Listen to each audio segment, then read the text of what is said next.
Chapter 156. Chapter 156. The Imperial Trial. 3 days later. The sun was shining brightly. Even though it was already late autumn, the weather was uncommonly good. The sunlight lazily illuminated the lovely petals of the garden cosmos which had yet to wither, causing them to look even more charming. In Shu Fong Palace, an alluringly beautiful woman, gorgeously attired, was standing aloof and detached. Her usual exotic bearing seemed to have been swept away in the twinkling of an eye, leaving only an unconcealed murderous aura behind. A palace maid offered her tea, saying, "Imperial consort, after drinking tea, it will be time to attend the imperial trial in the palace." Imperial consort Shu slowly received the tea and took a sip. She had dressed herself with special care today, such that she looked as beautiful as if she had stepped out of a painting. Correspondingly, she also appeared forceful and imposing, a manner which was undoubtedly accentuated by her crimson clothes. For Imperial Consort Shu, the death of Princess Hei had indeed been a huge blow. After all these years in the palace, Imperial Consort Shu had never given birth to sons, only Princess Hei, thus she had never thought about trying to seize the throne. Moreover, everything depended on the emperor's favor. From the beginning, even though the emperor had never loved her as much as Imperial Consort Chun, because she had given birth to a daughter who would be no threat to imperial power, the emperor had not been wary of her. Princess Hei had been bossy and domineering, but when all was said and done, she was her flesh and blood, born of her own womb. For so many years, Imperial Consort Shu had raised her in the lap of luxury, but such a tragic end had somehow befallen her. Deep in her bones, Imperial Consort Shu was an arrogant and impulsive person. At the time when Xianlang confirmed that Zhang Ruan had killed Princess He, she was dying to rush out and tear Zhang Ruan into little shreds. However, Zhang Ruan had already been taken away by the Ministry of Justice, and taking action prematurely would not be a good idea. However, there was no one in this world whom she could not beat. She had carved out a place for herself among the 4 palace consorts with her scheming and beauty, and was naturally no soft persimmon. Even Imperial Consort Chun, with whom she had battled all her life, was now in a disadvantageous position. Who was Zhang Ruan? No one but the daughter of a minor palace official. Killing Princess Hei was a sin she would never be able to seek forgiveness for. After Imperial Consort Shu had calmed down, she was no longer in a hurry to take action. This case had wide-ranging implications. She had wailed before the emperor, who had promised her that he would himself preside over Princess Hei's murder trial. After so many years of marriage, Imperial Consort Shu was able to ascertain his moods and emotions with some degree of certainty, and could naturally see that the emperor did not like Zhang Ruan. Moreover, there were witnesses as well as material evidence, so Imperial Consort Shu could let Zhang Ruan die without a proper burial without even having to manage the situation herself. Si Wu Zong Seng Di. To die without being buried, to suffer a tragic death or severe punishment. In ancient times it was important to be buried in the earth upon death. If one had committed a heinous crime, one's corpse would be cremated or pulverized etc. and not buried. This was considered to be a cruel punishment befitting those who had committed wicked crimes. Because all the people involved in this case were members of the royal family, and because Empress Dowager Ida had also intervened, the emperor agreed to an imperial trial. Since the founding of the nation, an imperial trial had only taken place once or twice, and those trials had involved major events linked to senior figures in the imperial court. When Princess Hei was in the palace, because she had won the emperor's favor, she had made friends with a posse of young lords and ladies from noble families. Yet, now that she had died so tragically, nary a one stood up to speak on her behalf. Those friends of hers were all a bunch of turtles hiding in their shells. True, some of these people had perhaps been warned by others, but it was generally clear that Princess Hei had made a group of fair-weather friends. On the other hand, Zhang Ruan, while only being the daughter of a palace official and not a true member of the imperial family, still had so many people rushing to protect her. She was indeed a seductive vixen even at such a young age. "Is Jining Wang there?" Imperial Consort Shu asked viciously as she put down her teacup. To answer Imperial Consort, Jining Wang has already gone ahead, replied the palace maid. Imperial Consort Shu slowly clenched her fists. She did not know how Princess Hei had died, but she was certain that it had all been Xiao Xiao's doing. Since Princess He had died because of Xiao Xiao, Zhang Ruan, as the person in Xiao Xiao's heart, would have to give her life in recompense no matter what. So what if he had great influence within the dynasty? How could Xiao Xiao defy an imperial edict under the watchful eye of the public? He would only be able to look on helplessly as his beloved died a violent death. Thinking about Xiao Xiao's furious expression and Zhang Ruan's despairing manner, Imperial Consort Shu felt a deep sense of elation. Zhang Dan had already entered the palace together with the other consort candidates, and they all lived in the courtyard set aside for them. In the courtyard, 16 exquisite young ladies twittered away, and the atmosphere was lively. Some were Shu daughters from high-ranking families, while others were D daughters from lower-ranked families. Regardless, when families sent their daughters into the palace, they were all, without exception, looking forward to the day when these young ladies would soar like the phoenix and bring their families to glory along with them. This had been the situation since ancient times. It was just that these girls at present still had no idea of the dangers that lurked within the palace, and their innocent and unaffected appearance dazzled one's eyes. Zhang Dan sat quietly in the front hall of the residence, watching the excited girls chattering away in high spirits, with a lively yet somewhat timid smile on her face. With this appearance, no one would be wary of her, and thus, even though she had very little to add to the conversations, there was nothing to prevent the girls from accepting her as one of their own. One of them, a Shu daughter from an assistant minister's family, said, "Ai sisters, I don't know if you've heard, today is the public trial of Hong and Junju, the Jiang family's eldest D daughter, for the murder of Princess He." "Ah, that's right. I was reminded of it when you spoke, but I didn't realize it was today," another girl chimed in. "It's such a pity that we can't go out and see what's going on." Regret was evident in her tone, for these young ladies were full of youthful curiosity and regarded this matter with great interest. Thus, they were rather disappointed, and their high spirits lessened. Zhang Dan watched the scene before her with a faint smile and her usual expression on her face, as if she had never heard of this news before. "It's just a murder case, what is there to see?" The father of the young lady who had spoken held a post in the Ministry of Justice, and thus knew something about the work there. She nodded and said, "I heard my father say, there's almost nothing to investigate in this case involving Princess He. The coroner has made his examination, and with testimony from a witness like fourth prince, there's very little likelihood of overturning the conviction." So what if Hong and Junju is doted upon by Empress Dowager Ida? Plotting against a member of the imperial family is a heinous crime punishable by beheading, and no one can save her. Hong and Junju is truly too bold. I never imagined she would actually dare to kill someone. One young lady seemed to remember something, and looked at Zhang Dan to say, "Hey, isn't she your elder D sister? In your opinion, how did this situation come about?" Zhang Dan started minutely, then shook her head and said, "This situation? I don't really know, I'm just a Shu daughter. Where would I have the qualifications to meddle in this matter?" "Then is she normally so fierce and shrewish in the Fu?" someone asked curiously. "Have you ever been beaten and scolded by her?" Zhang Dan shook her head, but a hint of terror flashed through her eyes as she replied, "No, De Jiejie has never struck me." Her words caused her evasive gaze to appear even more suspicious. Everyone could see her timid nature and the way her expression seemed to change when she talked about Zhang Ruan, immediately making clear what was in her heart. For a short while, the room was a-twitter with the young ladies asserting that Zhang Ruan was entirely to blame. Those of Zhang Ruan's status had already been somewhat envious of her. In the past few years, her natural beauty and her exceptionally good fortune, such that she had received the protection of Empress Dowager Ida and had the god of war as her elder brother, had caused their envy to grow. Now that she had fallen from grace, these originally envious people would have no qualms in ruthlessly trampling on her. Someone was sitting quietly in an inconspicuous corner of the room.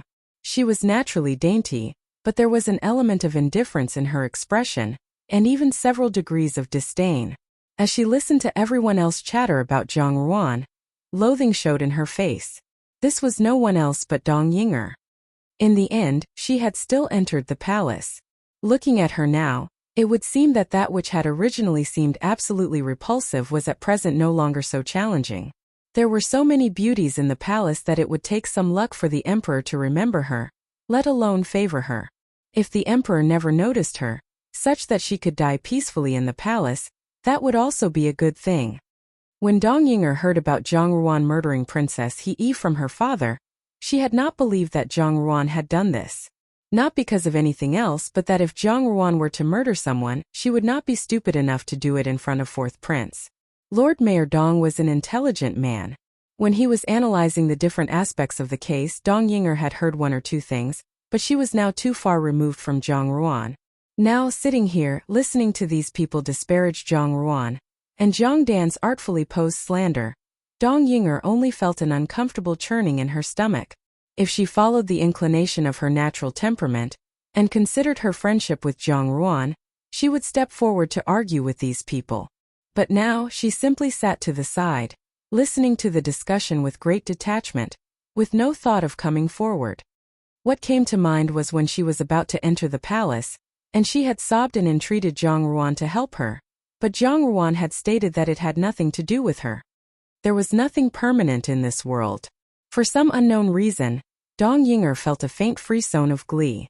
Zhang Ruan was imprisoned, was being slandered as having murdered Princess He, could not escape the doom that was spoken of by others. What did this have to do with her? However, no matter how the facts in the palace had changed, the public trial in the palace hall still had to proceed. The emperor, wearing his bright yellow dragon robe, sat aloof and remote, watching the civil and military officials who were observing the trial, and giving off a highly imposing and awe-inspiring aura. Instead of declaring that today's public trial in the imperial court was to allow the civil and military officials to witness that the trial was conducted justly, why not blatantly state that it was actually a means to make an example of someone by punishing them? In these times, there were powerful forces in the imperial court which were restless and threatening to break out, and the emperor had his eye on them. He also needed to sound a warning to those who were waiting to see how the chips would fall by borrowing the occasion of this trial to completely destroy their power and prestige, and make it clear to everyone under the sun exactly who had the final say in this country. Shaji Jing Ho. Lit. Kill the chicken to warn the monkey. Figure to punish someone as an example to others. Eunuch Li sat quietly to one side, waving his horsetail whisk and watching the proceedings intently. In contrast, Commandant of Justice Luo was standing at one side, having earlier sent out orders for the accused to be brought up. Now from outside a voice called out, "The accused has arrived." Ting Wei, the chief officer of the highest judicial body in the government, who revises the law in accordance with the emperor's will, summarizes the number of prison sentences in the country, and is responsible for edicts issued by the emperor. Zhang Ruan, wearing snow-white prison clothes, was escorted in by a troop of soldiers. No one knew whether someone had advised her, or whether she herself had decided not to struggle and chose to display a good attitude, but the soldiers did not have to force her forwards. Instead, they walked on either side of her. Thus, step by step, she entered Golden Throne Hall. Her gait was light, she bore a slight smile on her face, and her expression was serene. It was as if she was not about to participate in a momentous imperial trial with its life-or-death outcome. She even appeared quite comfortable and relaxed, and gave the appearance of having brought two young servants out with her for a stroll. Upon seeing this, Imperial Consort Shu, who was sitting at the side, could not help the bitter hatred that glinted briefly in her eyes, and she slowly tightened her hold on the handkerchief tucked in her sleeve. Zhang Ruan's clothes were pristine, while not a single hair was out of place. Even at such a time, her usual graceful bearing had not been diminished. The civil and military officials within the imperial court had met her once before, when she had accompanied Empress Dowager Ida on her return to the palace, so they were aware of her enthralling charm.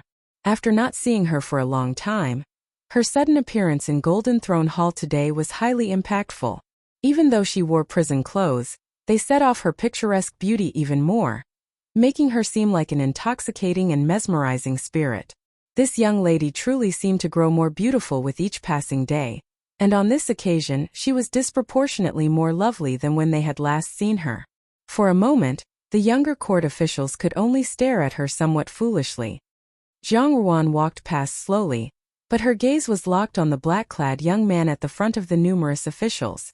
Today, he was wearing first-rank court robes in black, embroidered with gold pythons, which emphasized his honorable and steadfast bearing.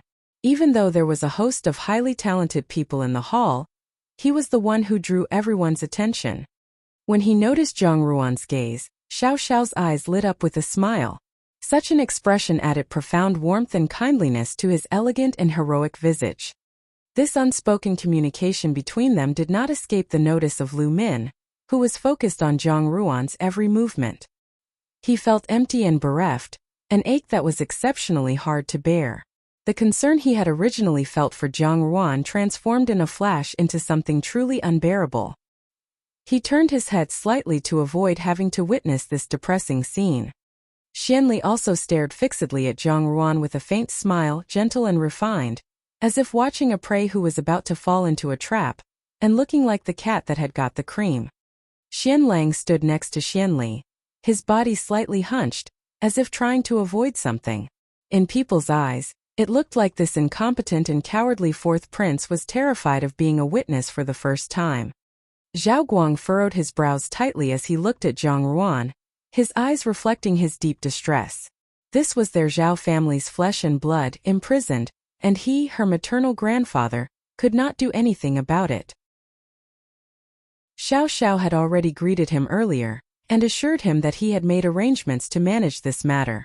Although Zhao Guang had a fiery personality, he knew that Xiao Xiao was as good as his word. Any hastily conceived action by him might endanger Xiao Xiao's plan. However, he had not seen any movement from Xiao Xiao up to this point. Zhao Guang by now had already subjected Xiao Xiao to a torrent of abuse in his heart, silently cursing this young son of a b*****. Is it possible that he was merely toying with the Zhao family? Had they been deceived by him? Could it be that this uncouth rascal was actually a coward who did not have the guts to seek justice for Zhang Ruan, and had instead turned tail and retreated as the time approached? Mao Tu, lit. Hairy head.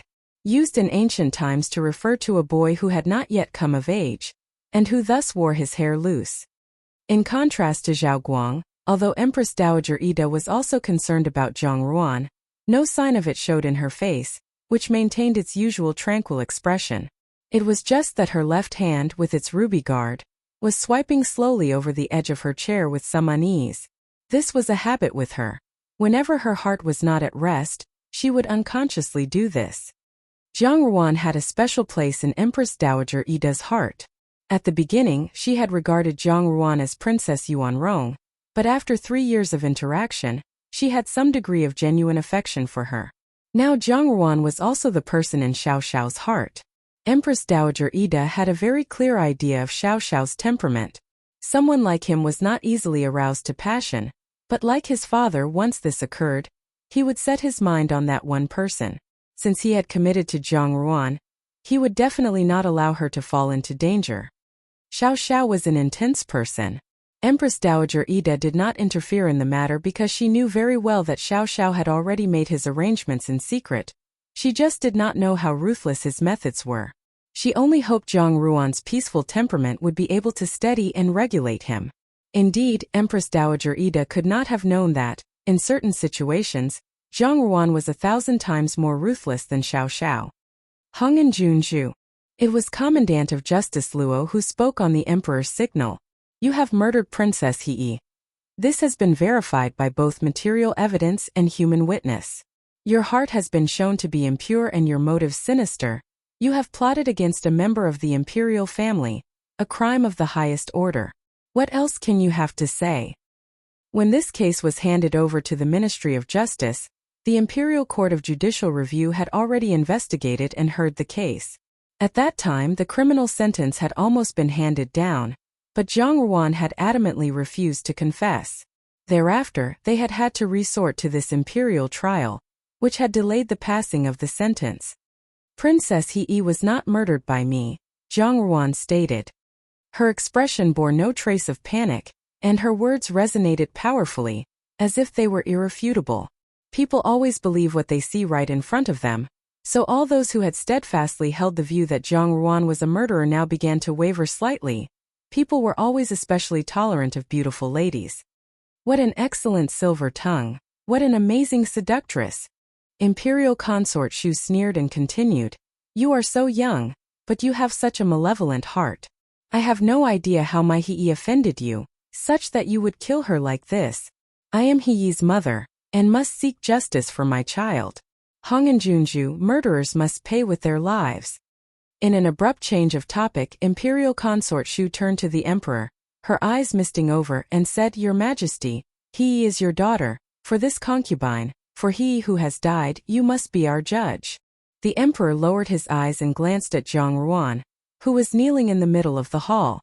Dispassionately he said, "Hongan, if you say that Hiyi wasn't killed by you, then you have to provide evidence. If you cannot do this, Zhen can only rule that you have nothing to say in your defense." His tone intensified as he spoke his concluding words, and an inexplicable menace was also evident. Indeed, the wrath of an emperor foretold a bloody catastrophe. All the officials present were shocked. They knew that this was a precursor to the emperor's wrath and immediately bowed their heads, not daring to make a single sound, fearing that his fury would fall upon them. However, the expression of the young lady in the center of the room did not change. It was as if the emperor's thunderous rage was nothing but spring rain that lasted only a moment before calm weather was restored. Tianzi Nu Fu Shi Bai Wan. This seems to be an abridged version of Tianzi Ji Nu Fu Shi Bai Wan Lu Shui Qian Li. Lit. When the Son of Heaven, the Emperor, is angry, he will cause the deaths of millions of people. The blood will flow for thousands of miles. Her gaze swept across the assembled ministers and rested briefly on a monk dressed in yellow robes by the Emperor's side. The monk, who looked amiable and held meditation beads in one hand, acknowledged her gaze, dropped his eyes slightly, and prepared to say Amitba. "I can testify on her behalf that she has nothing to do with Princess Hiyi's death." A clear, bright voice came out of nowhere and resonated in the hall. It was like a thunderbolt had struck everyone present. Xiao Xiao frowned minutely, the Emperor's eyes flashed, Imperial Consort Shu straightened up, and Empress Dowager Ida's hand stopped moving.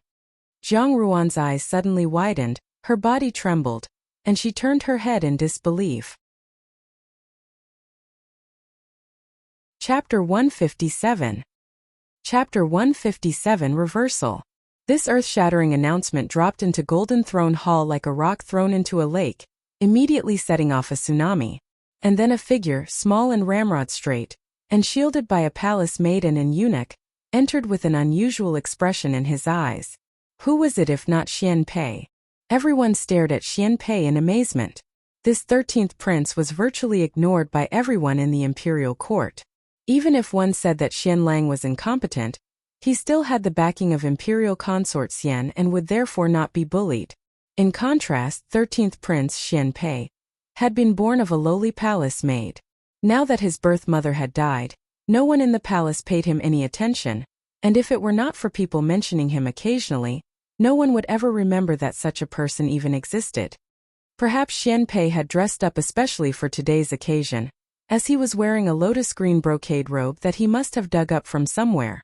It was a solemn color, and since Xian Pei was still young, he looked rather peculiar in the robe. Moreover, even though the brocade was clearly of the finest quality, the style of the robe was that of many years ago, and it only took a glance to see that it did not fit him.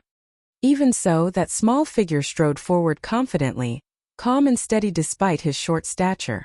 The Emperor could not help the astonishment that showed momentarily in his eyes. It is said that one can sense a person's bearing and presence by the way that person conducts and carries themselves.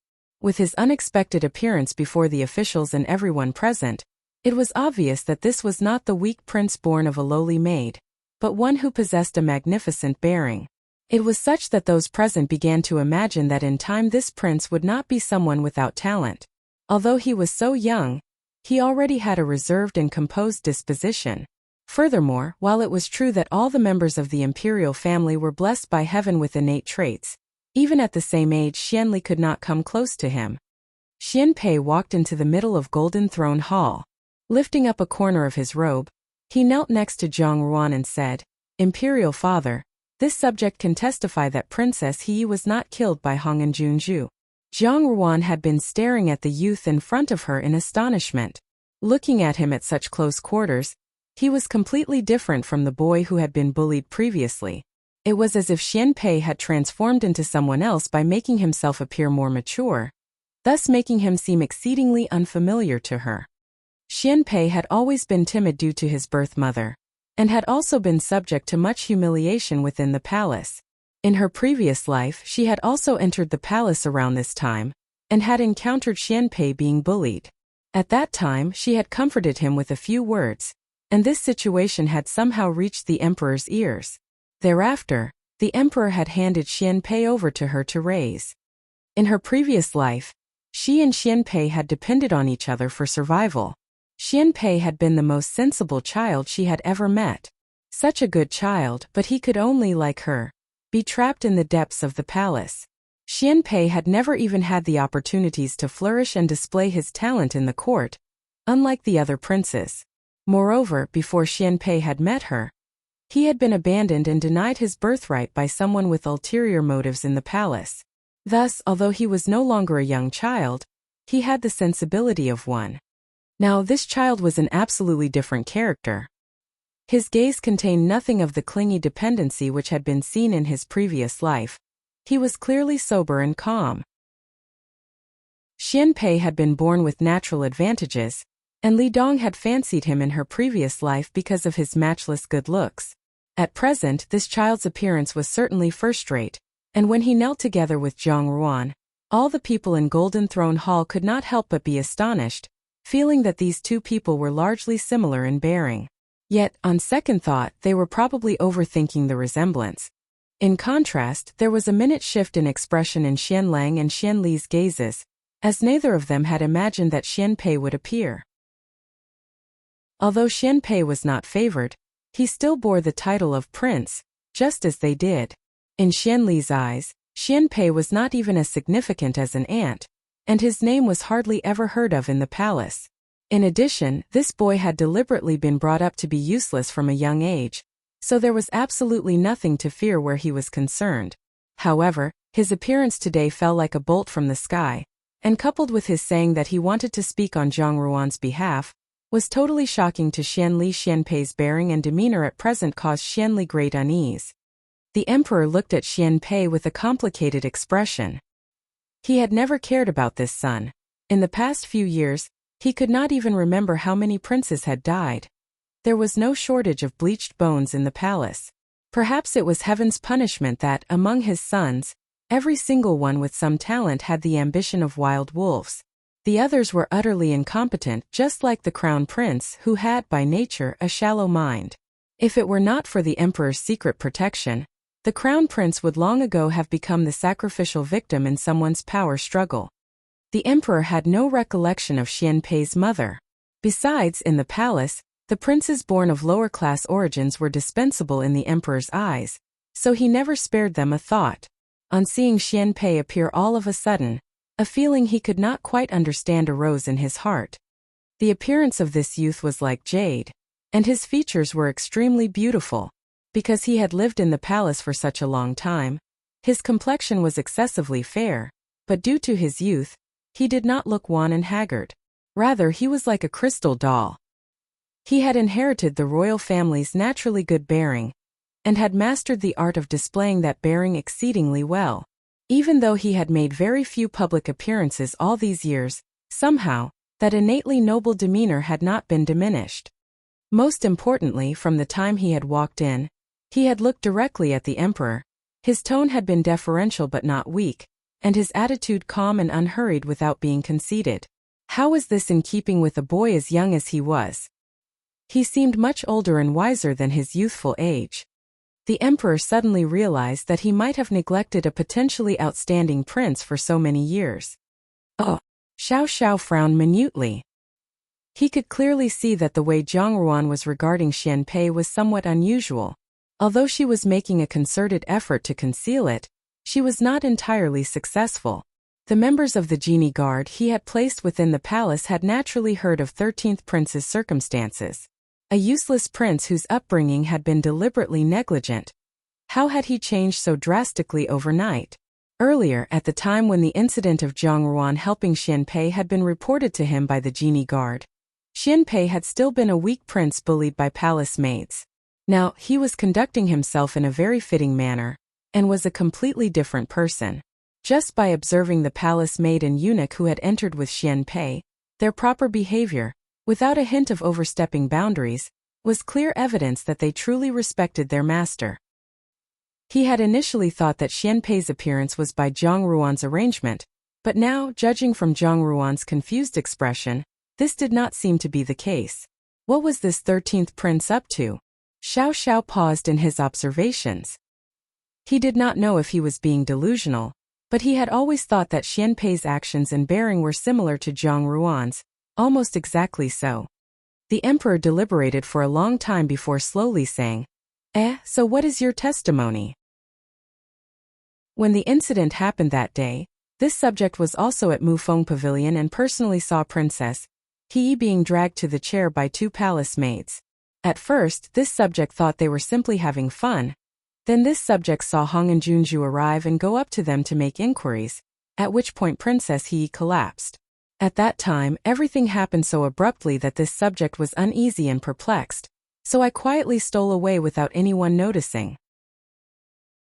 Subsequently, when this subject heard the news that Hong and Junju had been imprisoned, this subject pondered over this and felt that something was not right. Thus, although this subject is fearful, I cannot stand by and allow Hong and Junju to be slandered. This subject is weak and has only come forward now to testify and beg Imperial Father to exercise clear judgment.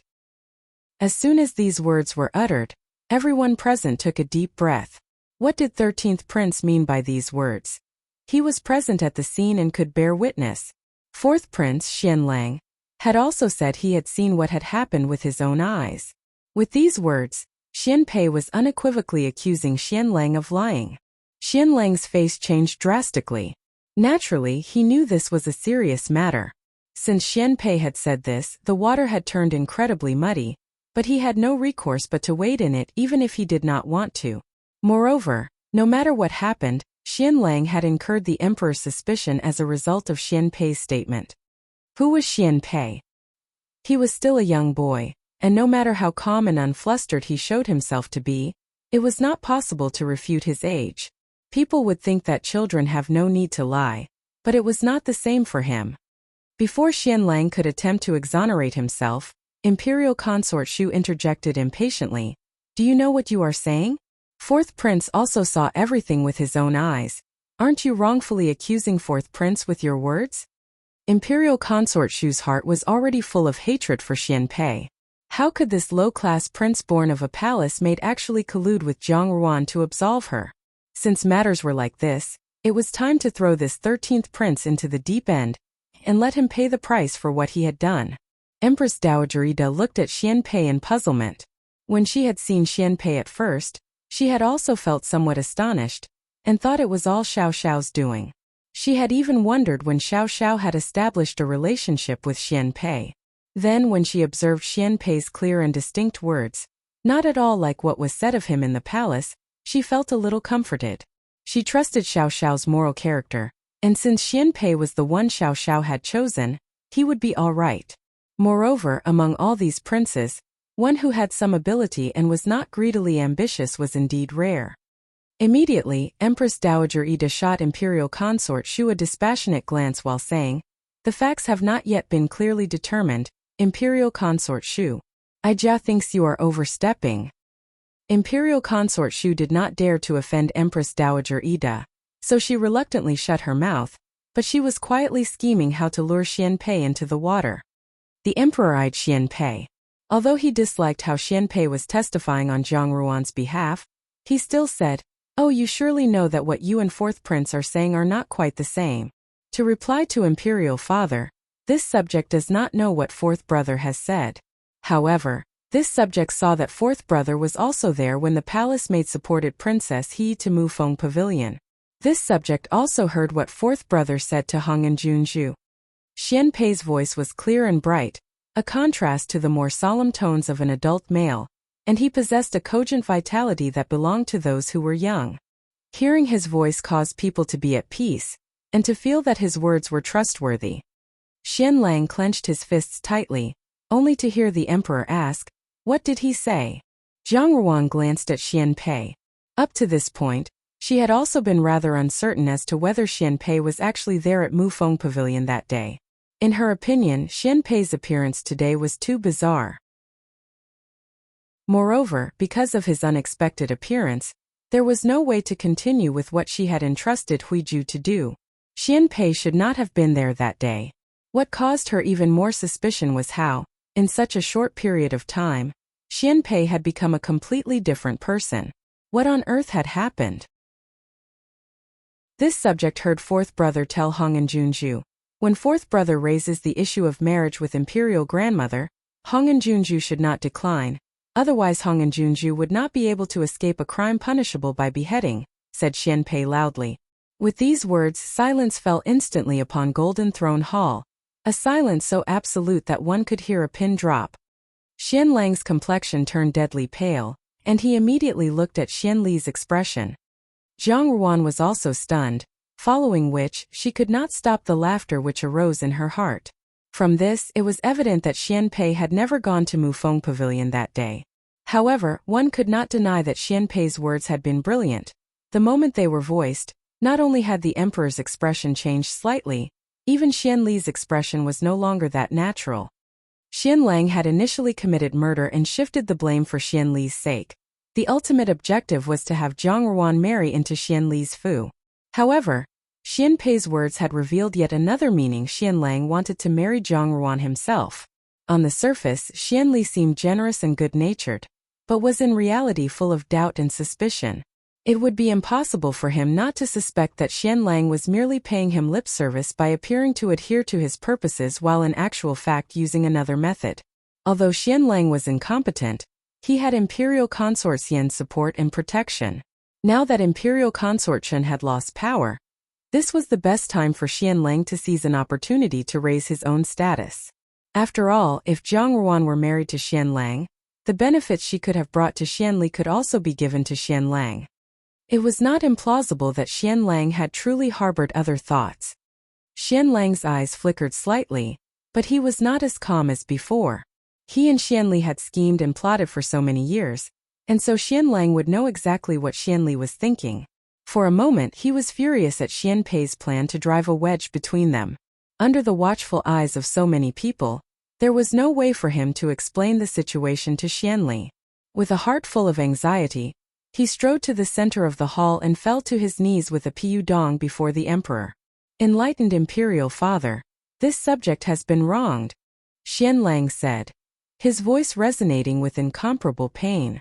Xian Lang was accustomed to putting up a false front, but his face truly reflected, to some degree, how much he was at a loss as to what to do. He looked at Xian Pei with anguished outrage and said, angrily, 13th brother, you and I are brothers. Who has incited you to implicate me? You are still young, but you must not mindlessly do what others tell you. This barb was explicitly and implicitly aimed at Zhang Ruan, and he successfully made use of the emperor's misgivings about Zhang Ruan. Xian Pei was still young, and it was extremely possible that he had been led astray by someone. One after another, the court officials present looked towards Zhang Ruan. Zhang Ruan's expression registered no change, but she was inwardly somewhat anxious. What on earth was Xian Pei hoping to achieve?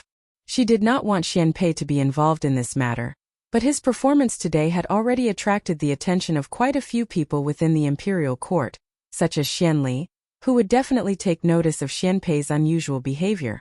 Xian Pei putting himself in the limelight like this was not necessarily a good thing. If he was not capable of self-preservation, then it was possible to foresee that, after today, Xian Pei's position in court would be better than before, but at the same time, trouble would also be nipping at his heels. A mother naturally wants to protect her child. Zhang Ruan was unwilling to involve Xian Pei, but no one imagined that the situation would develop to this point before her eyes. For a moment, she had no clue how to resolve this issue. Every word that this subject has said is true, and I hope Imperial Father will bring your astute judgment to bear on the matter. Xian Pei paid no heed to Xian Lang's words, and his tone was still as resolute as ever. The emperor stared at Xian Pei with deep intent, and said weightily, the both of you are sticking to your own versions, and you both have your own opinions. Someone must be lying. 13th Prince, even with your testimony, Hong and Junju will not be able to walk away from this accusation. Even if Xianpei testified for Zhang Ruan, with both of them standing by their version of events, there was still no way to prove Zhang Ruan's innocence. There was no way to bring the final curtain down on this show. Who knew that Xianpei would shake his head and say, "No, this subject is not the only witness. There is another person who can testify on Hong and Junju's behalf." The entire hall was in an uproar. Someone else? Who else is there? The emperor asked. There is still this subject. In the midst of the silence, someone spoke up out of the blue. The crown prince smiled and stood up from among the officials. The empress and empress dowager Ida both stared at him in unison. Xian Li's tightly clenched fists trembled minutely, and Xian Lang looked at the crown prince incredulously. The look the crown prince gave to Zhang Ruan was loaded with meaning. He then moved to stand next to Xianpei and lifted up a corner of his robe to kneel down. The three of them knelt side by side. The crown prince said to the emperor, to reply to imperial father, all that 13th brother has said is true, because this subject was also present at the scene. Zhang Ruan frowned. Xianpei had not been present at the scene that day, and the crown prince's words were total hogwash. She had asked Xiao Xiao not to interfere in this situation, and the crown prince's unexpected appearance was clearly not by Xiao Xiao's hand. Even if the General Fu's people had tried to devise a scheme to rescue her, they would not have involved the crown prince, so this could also not be due to them. Then this situation was surely quite fishy. Zhang Ruan eyed Xianpei and was suddenly struck by a thought. Could it be that this was all due to Xianpei? Before the emperor could speak, Imperial Consort Shu finally could not hold back any longer and burst out again. Crown Prince, what are you saying? Have you also been bewitched by someone? The empress looked at Imperial Consort Shu coldly as she said, Imperial Consort Shu, mind your words. Although the empress was a mere figurehead within the inner palace, when the emperor was present, she was still accorded some degree of respect. Ordinarily, she allowed everyone in the inner palace to do as they liked, but when it came to the crown prince, she could not help but take courage and act decisively. She did not care if Imperial Consort Shu wanted to slander or frame other people, but when it involved the crown prince, she could not just stand by idly and watch. Shut your mouth. The emperor was also incensed by Imperial Consort Shu's actions. Previously, he had sympathized with her because of her beloved daughter's death, and thus been more tolerant towards her, but now she was becoming increasingly unreasonable. However, he still had some doubts about the way the crown prince had spoken up for Zhang Ruan out of the blue. This son had no brains but held a powerful position, and was always being led by the nose. This, together with his exaggerated sense of self-importance, meant that he often did foolish things. Thus it was even more unlikely that he would take the initiative to help someone. His manner today clearly showed that he was speaking on behalf of Zhang Ruan. Could it be that Zhang Ruan had some connection with the crown prince? Xianpei had already puzzled him greatly. Why did the crown prince have to stick his nose in as well? Since he had never heard of any interaction between the crown prince and Zhang Ruan in the palace, the emperor could not help but turn his gaze to Xiao Xiao. Xiao Xiao himself had spoken of wanting to marry Zhang Ruan, but when Zhang Ruan had been sent to the Ministry of Justice's prison, he had not made any movement. At that time, the emperor had thought this very peculiar. Could it be that he was just holding back to show this hand at this time? Immediately, the emperor felt his chest tighten. The crown prince had come forward to bear witness, which meant that there were two princes speaking on Zhang Ruan's behalf. The situation had changed in an instant. Xian Lang felt a little anxious. What he had originally assumed to be a foolproof plan had been derailed by the unexpected appearance of the crown prince and Xianpei. Most importantly, from the time Xianpei had testified, Xianli had been looking at him with different eyes, and clearly had no intention to speak up for him. Once the seeds of doubt have been planted, they will break through the ground, sprout and grow, eventually growing into a malignant tumor that could not be defeated. Moreover, for such a naturally suspicious person, this would be even more the case.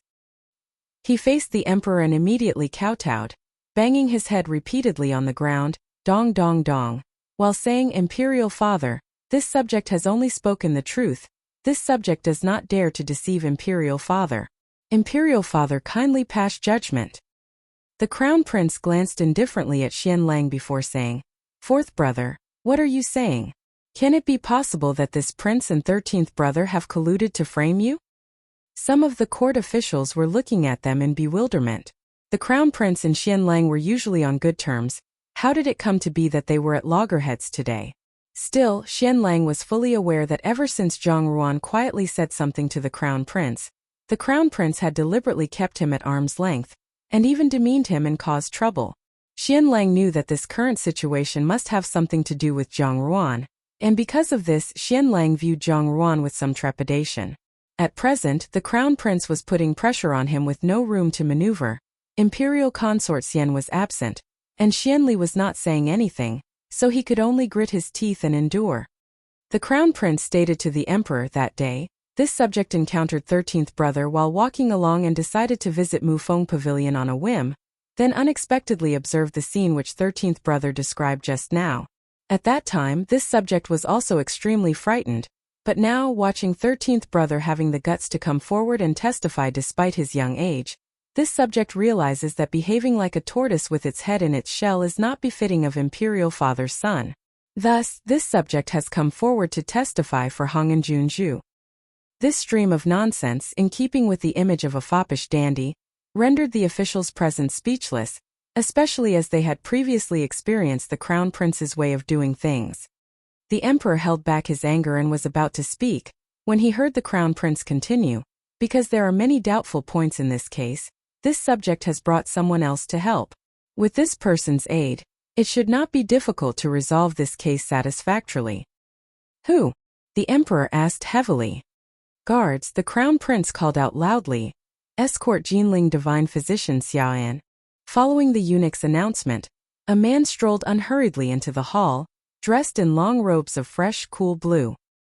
He looked to be in his early 20s, with an adorable youthful face and carrying a satchel. Upon entering the hall, he knelt before the emperor and said, "The commoner Xia Qing greets his majesty." Jinling divine physician Xia Qing. Everyone gasped. There had been an imperial physician office in the palace for generations, but when it came to Xia Qing's generation, Xia Qing was not content with the status quo. He looked down on the imperial physician office's old-fashioned medical treatments, and his head was full of new and innovative ideas. However, the imperial physician office generally treated nobles, and if a patient they treated were to die, their heads would roll. How could they countenance Xia Qing's newfangled methods, which no one had ever heard of? Xia Qing realized that staying in the palace would be increasingly stifling, so he took leave of his family and traveled extensively on his own. Somehow, he eventually made his way to Mt. Jianan, where he came under the tutelage of teacher Ba Qi and became his disciple. His medical expertise reached amazing heights, and he was given the title Jinling Divine Physician. Now Xia Qing was still young, but everyone in Great Ji knew his name. Despite this, when the imperial physician office once again invited him to join them, Xia Qing had diplomatically declined, instead traveling extensively all over the land. This was the first time he had entered the palace after becoming famous. Oh.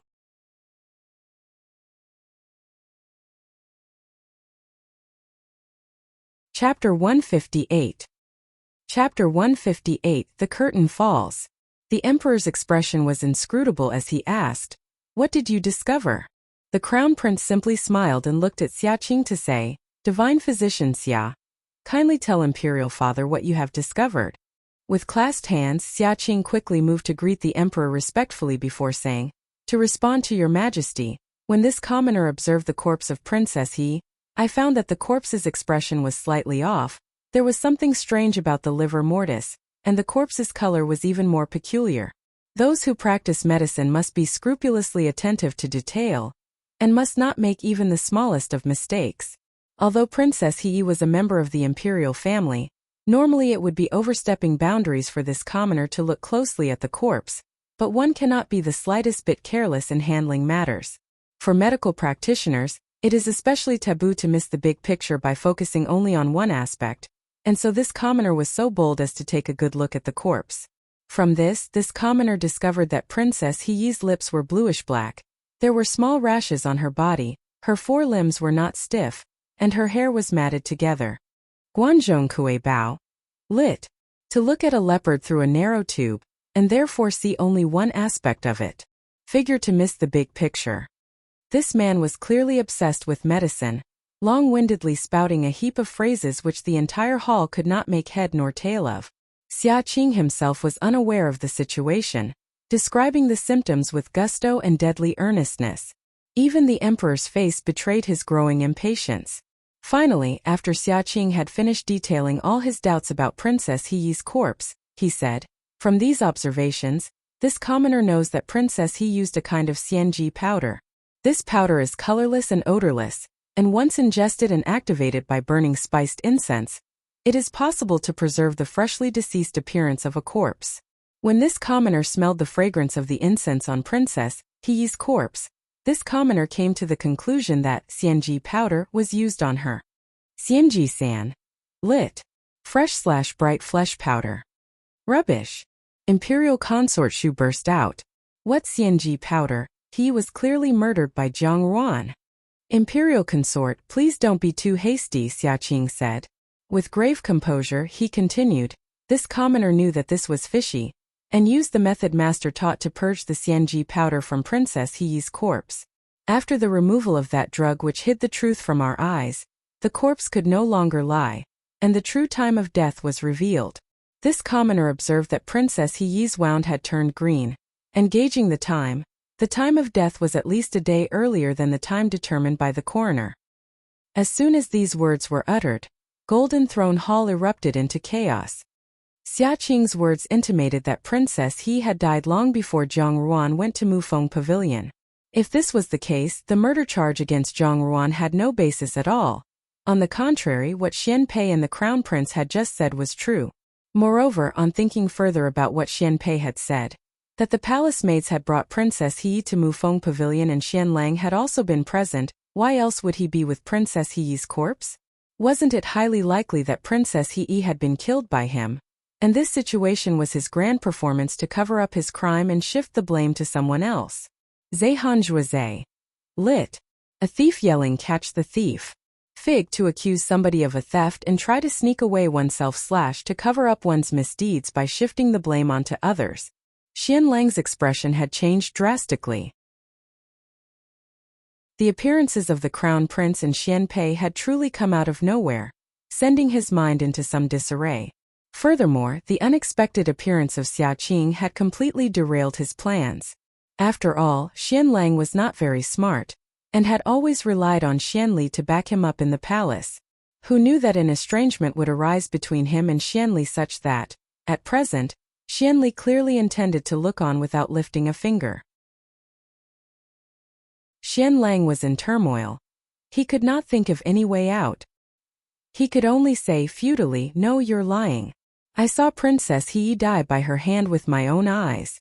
Before then Princess Heyi was still fine." Imperial Consort Shu still remained suspicious of Xia Qing's statement. She was no divine physician, and naturally had not seen anything amiss with Princess Heyi's corpse. From the beginning, she had thought that this was all Jiang Ruan's doing, and thus wholeheartedly wished for Jiang Ruan's death. Who could have imagined that Xia Qing would suddenly come out with such a testimony?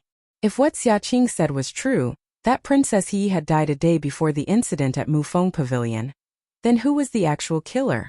Although Imperial Consort Shu loathed Jiang Ruan because of Princess Heyi, she was unwilling to let her own daughter's actual killer go unpunished, and she could not accept this feeling of having been deceived. Immediately, her eyebrows stood up stiffly and she said, loudly, "Xia Qing, is what you said true?" "Of course it's true." Although Xia Qing was slightly miffed at being questioned thus, he still answered evenly, "Although this commoner has wandered all over the land, the medical center at Jinling has been established for many years, and not once has anyone cast aspersions on it. Therefore, this commoner would never do anything to ruin its reputation. This commoner has already examined Princess Heyi's corpse and removed that drug. If Imperial Consort Shu does not believe me, call in the coroners and imperial physicians to examine the corpse and ascertain if this commoner's words are true or false." The Jinling divine physician was well known throughout the Great Jin dynasty, and his words, among the doctors of the Great Jin, were regarded as gems of wisdom. Who would doubt his diagnosis? If one had doubts, then one would be at odds with all the medical practitioners in the Great Jin. Xia Qing was a straightforward person with a moral character which was held in high esteem. No one would doubt any of his words. Oh, the Crown Prince added, Imperial Father, this subject has already asked the Imperial Physician Office and the palace coroners to re-examine the corpse, and it is just as Divine Physician Xia has said. Princess He died before the day she was at Mufeng Pavilion. The Emperor's expression shifted slightly. Empress Dowager Ida gradually withdrew her hands which she had tucked into her sleeves and said coolly, while leisurely stroking her ruby nail guards, Fourth Prince, what else do you have to say? No. Xian Lang was completely caught off guard by Xia Qing's move, and even thinking of some kind of comeback now was difficult. The Emperor surveyed him with deep intent in his eyes, causing Xian Lang to quake in fear and trepidation. He had strategized for so long, pretended to be cowardly and timid for so long, and the achievement of his goal had been in sight. Could it be that, today all his hard work would go up in smoke? Fourth brother, this prince knows that you admire Hong and Junju. But even so, you should not have resorted to such underhanded means. The Crown Prince smiled faintly and said, moreover, at this moment, Deputy General Jiang is fighting for his life at the front lines. That you would not hesitate to attempt to frame Hong and Junju is truly too despicable. This sentiment was better left unspoken. Once said, everyone immediately made the association to Jiang Xing's situation. Just now, Xian Pei's words had indicated that Xian Lang was taking advantage of Princess He's death to force Zhang Ruan to marry him. If everything was going smoothly, why would there be a need for a forced marriage? If all this had truly been in order to win the beauty, wherein everything would be ruined if he failed, then the losses would far outweigh the gains, especially when one added in the situation with Princess He. However, if the real objective was the military power in Jiang Xing's hands, then all of this made sense. Although Jiang Xing's situation was uncertain at present, if he were to advance, that would garner him tremendous merit, while if he were to retreat, Xian Lang might be in a position to take over his military power. In any case, marrying Zhang Ruan would be a good deal. If Xian Lang were thinking this way, everything would make sense. Those who understood the situation this way could not help but sigh and lament. Every day, they would watch this incompetent fourth prince follow the crown prince like a shadow. No one imagined that he would be so ambitious and scheming. He was truly despicable. Xian Lang stared at the crown prince in fury, and the crown prince smiled back at him. Ever since Zhang Ruan had cautioned him about Xian Lang, although the crown prince was not very smart, he was also not someone who would allow others in the palace to trample on him, and he especially detested people who deceived or betrayed others. He admitted that he was affectionate towards Xian Lang, but who knew that his investigations would unearth the secret, deep alliance between Xian Lang and Xian Li.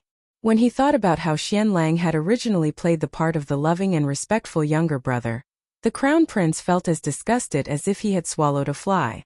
Moreover, several inexplicable events which had taken place in earlier years were confirmed to have been due to Xian Lang's behind-the-scenes machinations. The crown prince had long been enraged with Xian Lang, and took the opportunity today to beat him down, even to the point of death. As they say, one reaps what one sows. If Xian Lang had shown some sincerity in his attitude towards the crown prince, he would not have found himself so utterly isolated today. Almost immediately, the commander-in-chief, Gu Darren, entered to present his report. Reporting to Your Majesty, this official has discovered pieces of blood-stained clothes in a disused well on the palace grounds, and has verified that these were worn by Princess He. If Zhang Ruan had really killed Princess He, she had been witnessed in the act by Xian Lang. Where would she have the time to strip off Princess He's clothes, run to the disused well several miles away and discard them there? The crown prince shook his head and said, Fourth brother, it's not that this prince wants to criticize you, but killing your own Mimi just because of Hong and Junju is really inexcusable. This prince knows that you and Imperial Consort Shu are very close. When you were young, whenever you made a mistake, it was always Imperial Consort Shu who spoke on your behalf before Imperial Father. But now that you've killed Princess He like this, how much sorrow must Imperial Consort Shu be experiencing? Look, she trusts you so much that she never doubted you at all. As soon as he said this, Imperial Consort Shu's expression changed greatly, and Xianlang froze in place. What the Crown Prince said was indeed true. Imperial Consort Chun was gentle in appearance but arrogant in reality, and she normally kept her distance from the other 3 Imperial consorts. Imperial Consort Shu was arrogant and willful and had no sons, so she did not present much of a threat. Moreover, the Emperor had doted on her for some time. In the past, Xianlang had carefully tried to win the favor of Imperial Consort Shu, hoping that she would put in a word for him with the Emperor. With the Crown Prince's words today, everyone's criticism would now be aimed at Imperial Consort Shu. In reality, when Imperial Consort Shu lost Princess He, her first reaction was to target Zhang Ruan, which was evidence of her total trust in Xianlang's words. Was there an inside story to why Imperial Consort Shu and Xianlang were so close? Once ambition reared its head in the inner palace, matters would be conducted in an extremely fearful manner. Was it possible that Imperial Consort Shu was already aware of Princess He's death, but was working with Xianlang to compel Zhang Ruan to marry him? For what purpose? Clearly, it was because Imperial Consort Shu was sonless. In the end, Princess He was only a daughter. If Xianlang were to hold power in future, if he were actually able to secure that position, then Imperial Consort Shu would also be able to get a share of the pie. The Emperor's heart was especially sensitive about such things. Hardly had the words been spoken than the Emperor's gaze was directed at Imperial Consort Shu. Although Imperial Consort Shu was arrogant and willful within the palace, she was still deeply aware of the pros and cons of any action or behavior. In her heart, she hated that the Crown Prince had dragged her into the muddy water even as she hastily called out loudly, "Fourth Prince, I never imagined you would hurt my He even as I trusted you so much." She looked at the Emperor while tears immediately trickled in 2 lines down her beautiful face and said, "Your Majesty, you must render justice on behalf of this concubine." This was obviously an attempt to suppress Xianlang. Only in this way could she shut everyone's mouths, and show clearly that she and Xianlang had not colluded in any way.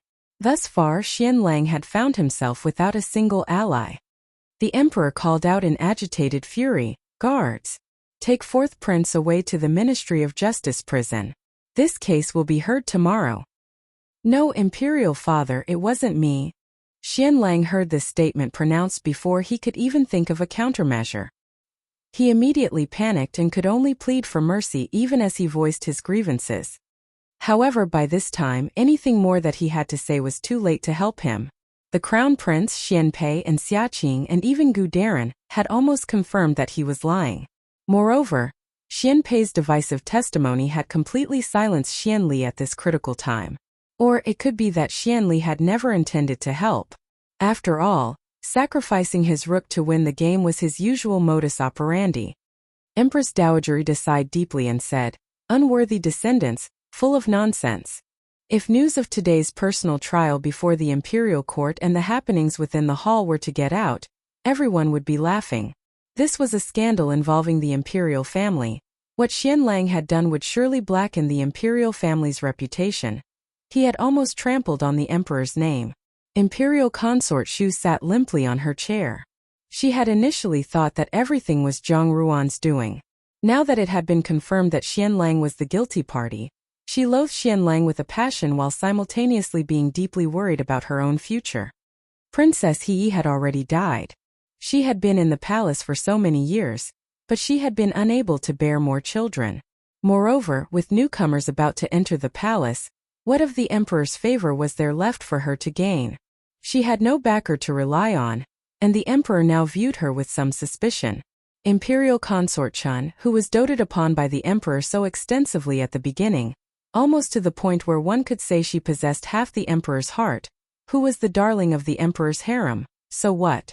If he said she was to be sent to the cold palace she would go. This special favor of the emperor, so bright and shiny, how long could it last? Perhaps she and Imperial Consort Chun would meet very soon in the cold palace. The corners of Imperial Consort Shu's mouth suddenly lifted up in a faint smile as an indescribable pain seized her. She once again cast Zhang Ruan a profound look. If today's happenings were not evidence of there being someone secretly helping Zhang Ruan, she had indeed lived in vain for all these years. Such an insignificant daughter of the Zhang family, how had she contrived to make use of so many people to act on her behalf? Looking at today's situation, it had been a waterproof plan. Without any traces back to Zhang Ruan, the final objective had been achieved. Her life was truly blessed. A personal trial before the imperial court had come to this stage. It could be said that the curtain had fallen on this scene unceremoniously. All these turbulent undercurrents had been exposed for all the officials to see, and this would undoubtedly give rise to a considerable storm in the imperial court thereafter. Perhaps there would be a reformation of factions, or people would renounce their past evil and seek a better path, but those were matters for the future. Once Xian Lang had been taken away, the emperor's complexion was as gloomy as a cloud about to rain. He announced that he would retire and left, supported by eunuch Li. Empress Dowager Ida pondered briefly, but only instructed Yang Gugu to inform Zhang Ruan to return later before leaving for Xianing Palace. The officials slowly trickled out. Xiao Xiao strode over the Zhang Ruan and gave her a once-over before asking, with a frown, "Are you all right?" "I'm fine." Zhang Ruan shook her head, and her gaze fell upon Xian Pei, who was standing to one side smiling at her. After a pause she walked over towards him, stood firmly before him and said, "What did you do?" Xian Pei merely smiled at her. This child had been born beautiful, and with this careless, dazzling smile, without an ounce of guile, where had the calm and steady person from just before gone? He gave the vague impression of an innocent child who was acting cute for his mother. Mother! Zhang Ruan was slightly dazed as she felt that time had flown backwards, bringing her back to the time in the palace in her previous life, when mother and child had laughed and chatted gaily. When Xian Pei smiled so adorably like this, his face was bright and beautiful. Junju once rescued me from an embarrassing situation, and a droplet of grace should be returned with a gushing spring. This prince was only giving my humble effort in the hopes of helping Junju, Xian Pei said. His tone was serious, but the eyes which were looking at her unconsciously held a trace of affection. Xiao Xiao lowered his eyes. He looked at Xian Pei thoughtfully, then frowned abruptly and pulled Zhang Ruan behind him, blocking her from Xian Pei's scorching gaze. Dispassionately, he stated, "Superfluous." Xian Pei felt highly dissatisfied on seeing Xiao Xiao's actions. He surveyed him with some hostility and said, "What has this got to do with you?" "She is my person, so I take care of all her affairs," Xiao Xiao replied. When Zhao Guang, who had intended to ask Zhang Ruan about her situation, walked over and heard this statement, he almost fell over. Advancing on Xiao Xiao, he whisper-yelled, "What rubbish are you spouting? You Xiao family youngster, if you utter such nonsense which damages our Ruaner's reputation again, don't blame this old man for treating you discourteously." Xian Pei blinked, looked at Zhao Guang and said sweetly, "General Zhao." Zhao Guang eyed Xian Pei suspiciously. From today's happenings, he could clearly see that Xian Pei was intentionally trying to rescue Zhang Ruan from a sticky situation.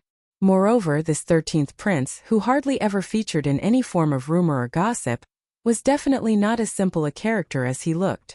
After all, Zhao Guang was a veteran of the imperial court and so had an excellent eye for people. He did not dare to treat Xian Pei with contempt. Today's rescue of Zhang Ruan meant that he must have some plan of his own. Zhao Guang said, deferentially, 13th prince. His heart was still full of suspicion. Why did this Xian Pei look at their Ruaner with eyes that were like those of a helpless baby bird?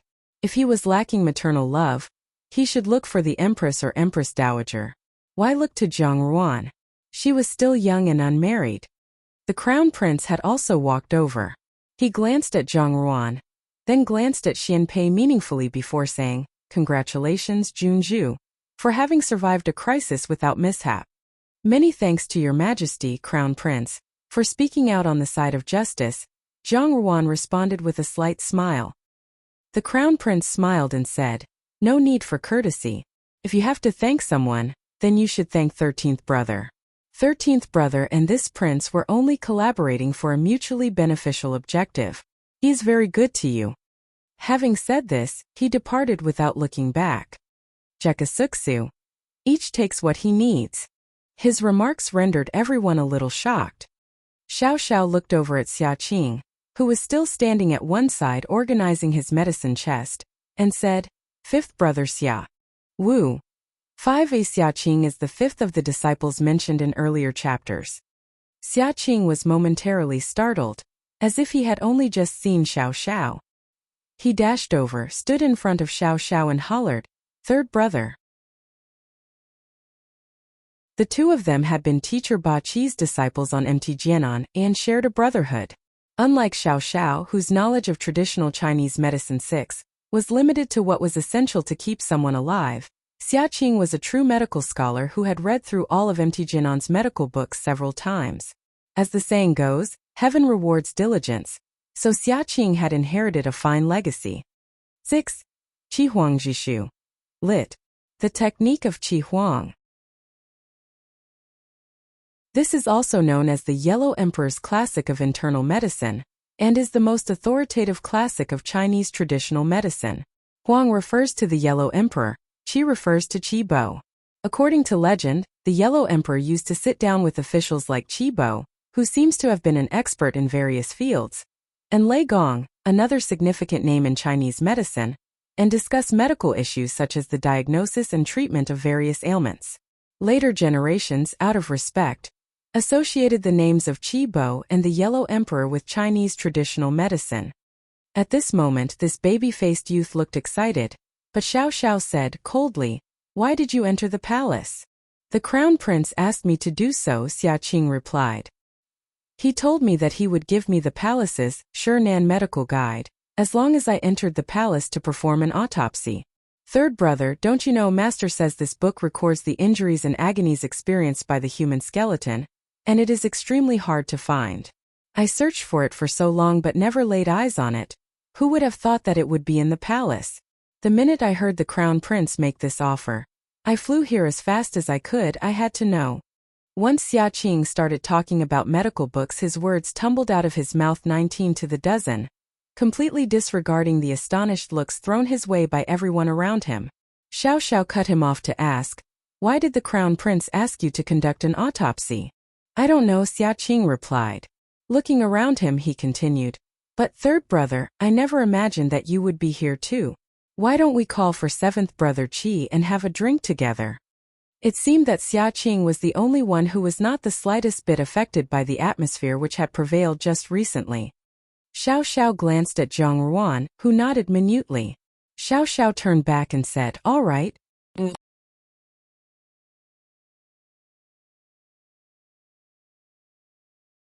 Chapter 159. Chapter 159, Conferred Marriage. In a private room within Dongfeng Lu, Xiao Xiao, Emotsong and Xiaqing were seated together. Looking travel-worn, Emotsong seemed to have just rushed in from an errand because as soon as he entered, he had immediately plunked himself onto a chair and without any hesitation, lifted the teapot, poured himself a cup and gulped it down in one motion. It was only after he had drunk his fill that he took a breath before addressing Xiao Xiao.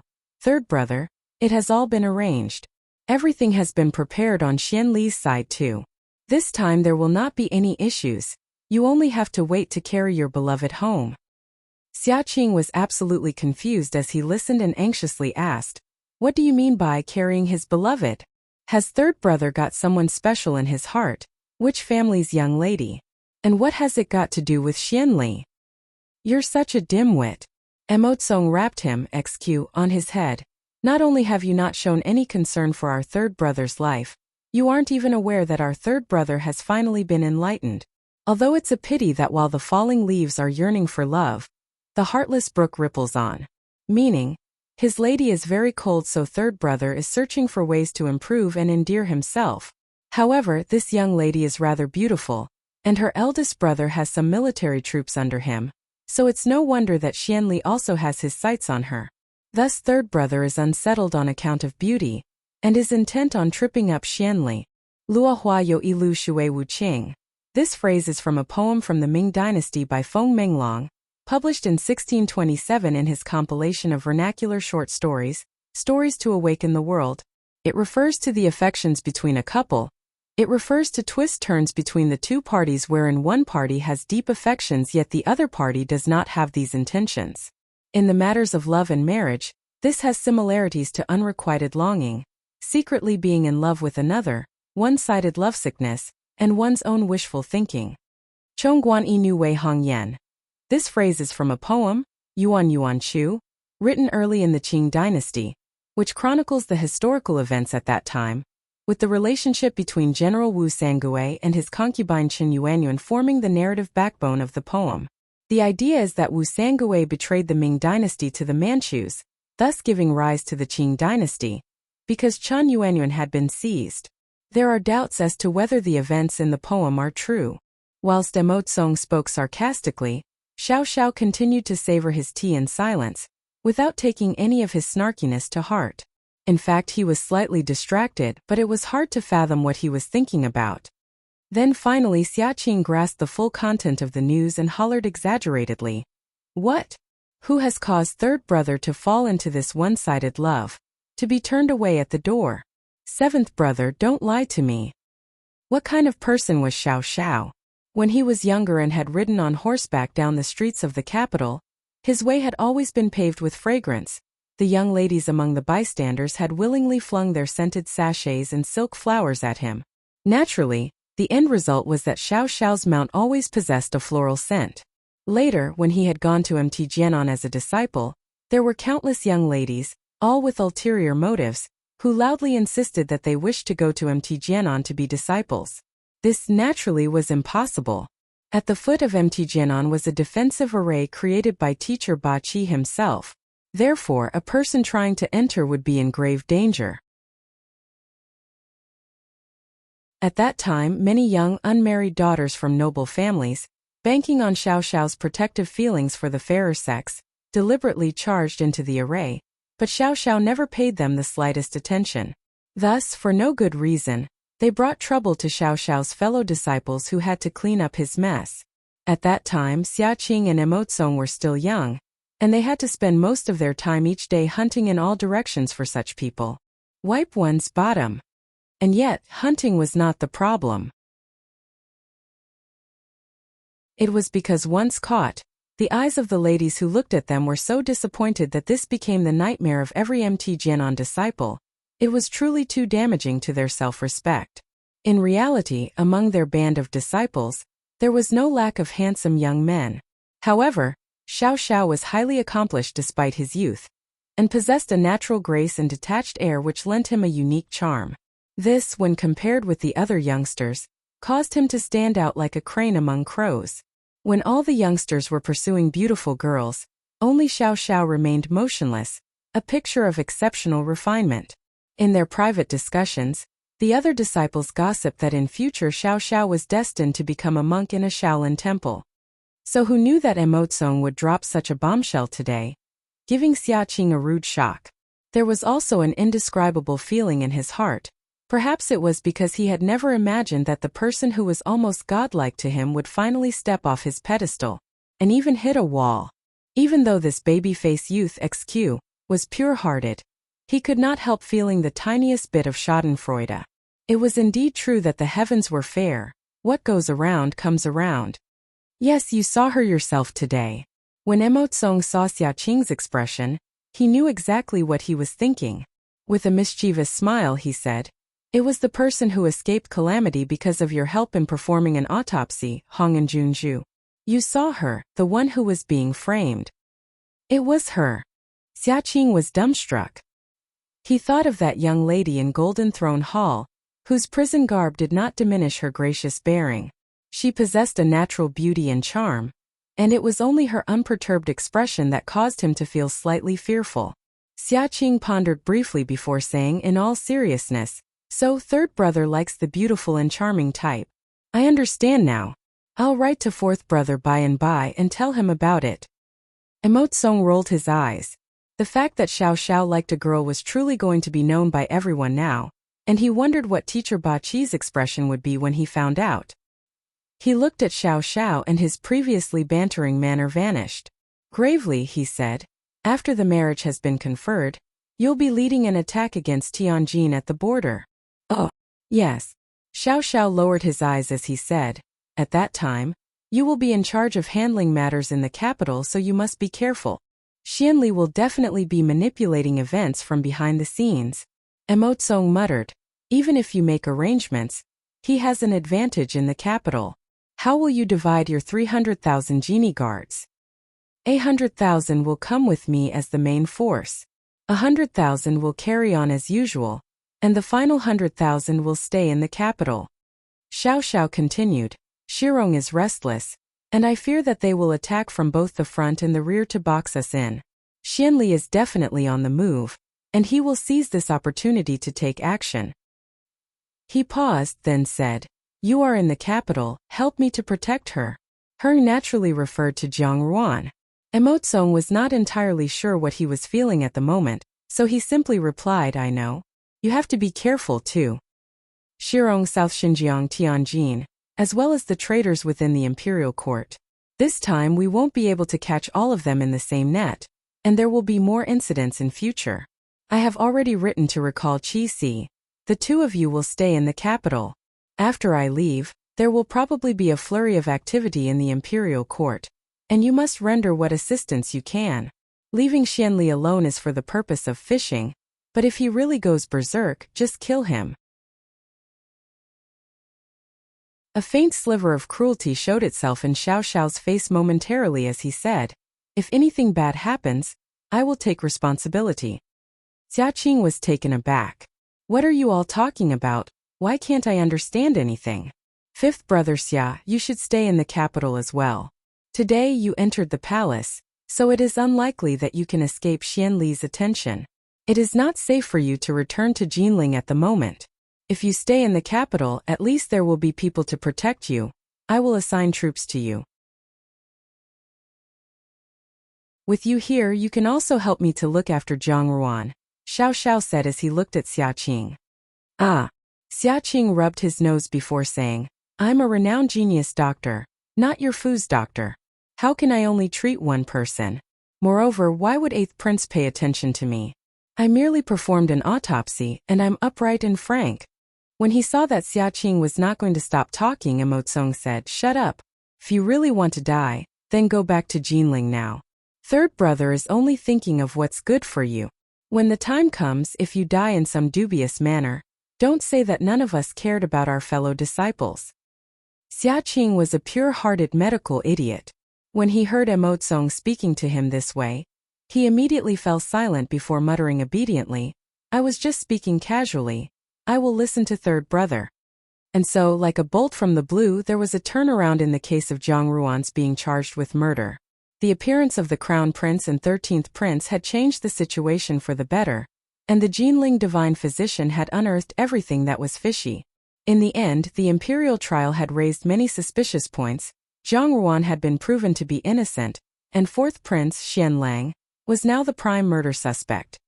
A few days later, the emperor called for another imperial trial, but for some unknown reason, Xian Lang voluntarily admitted his crimes. In addition, investigators from the Ministry of Justice had really found proof, both human testimony and material evidence, so how could Xian Lang deny it?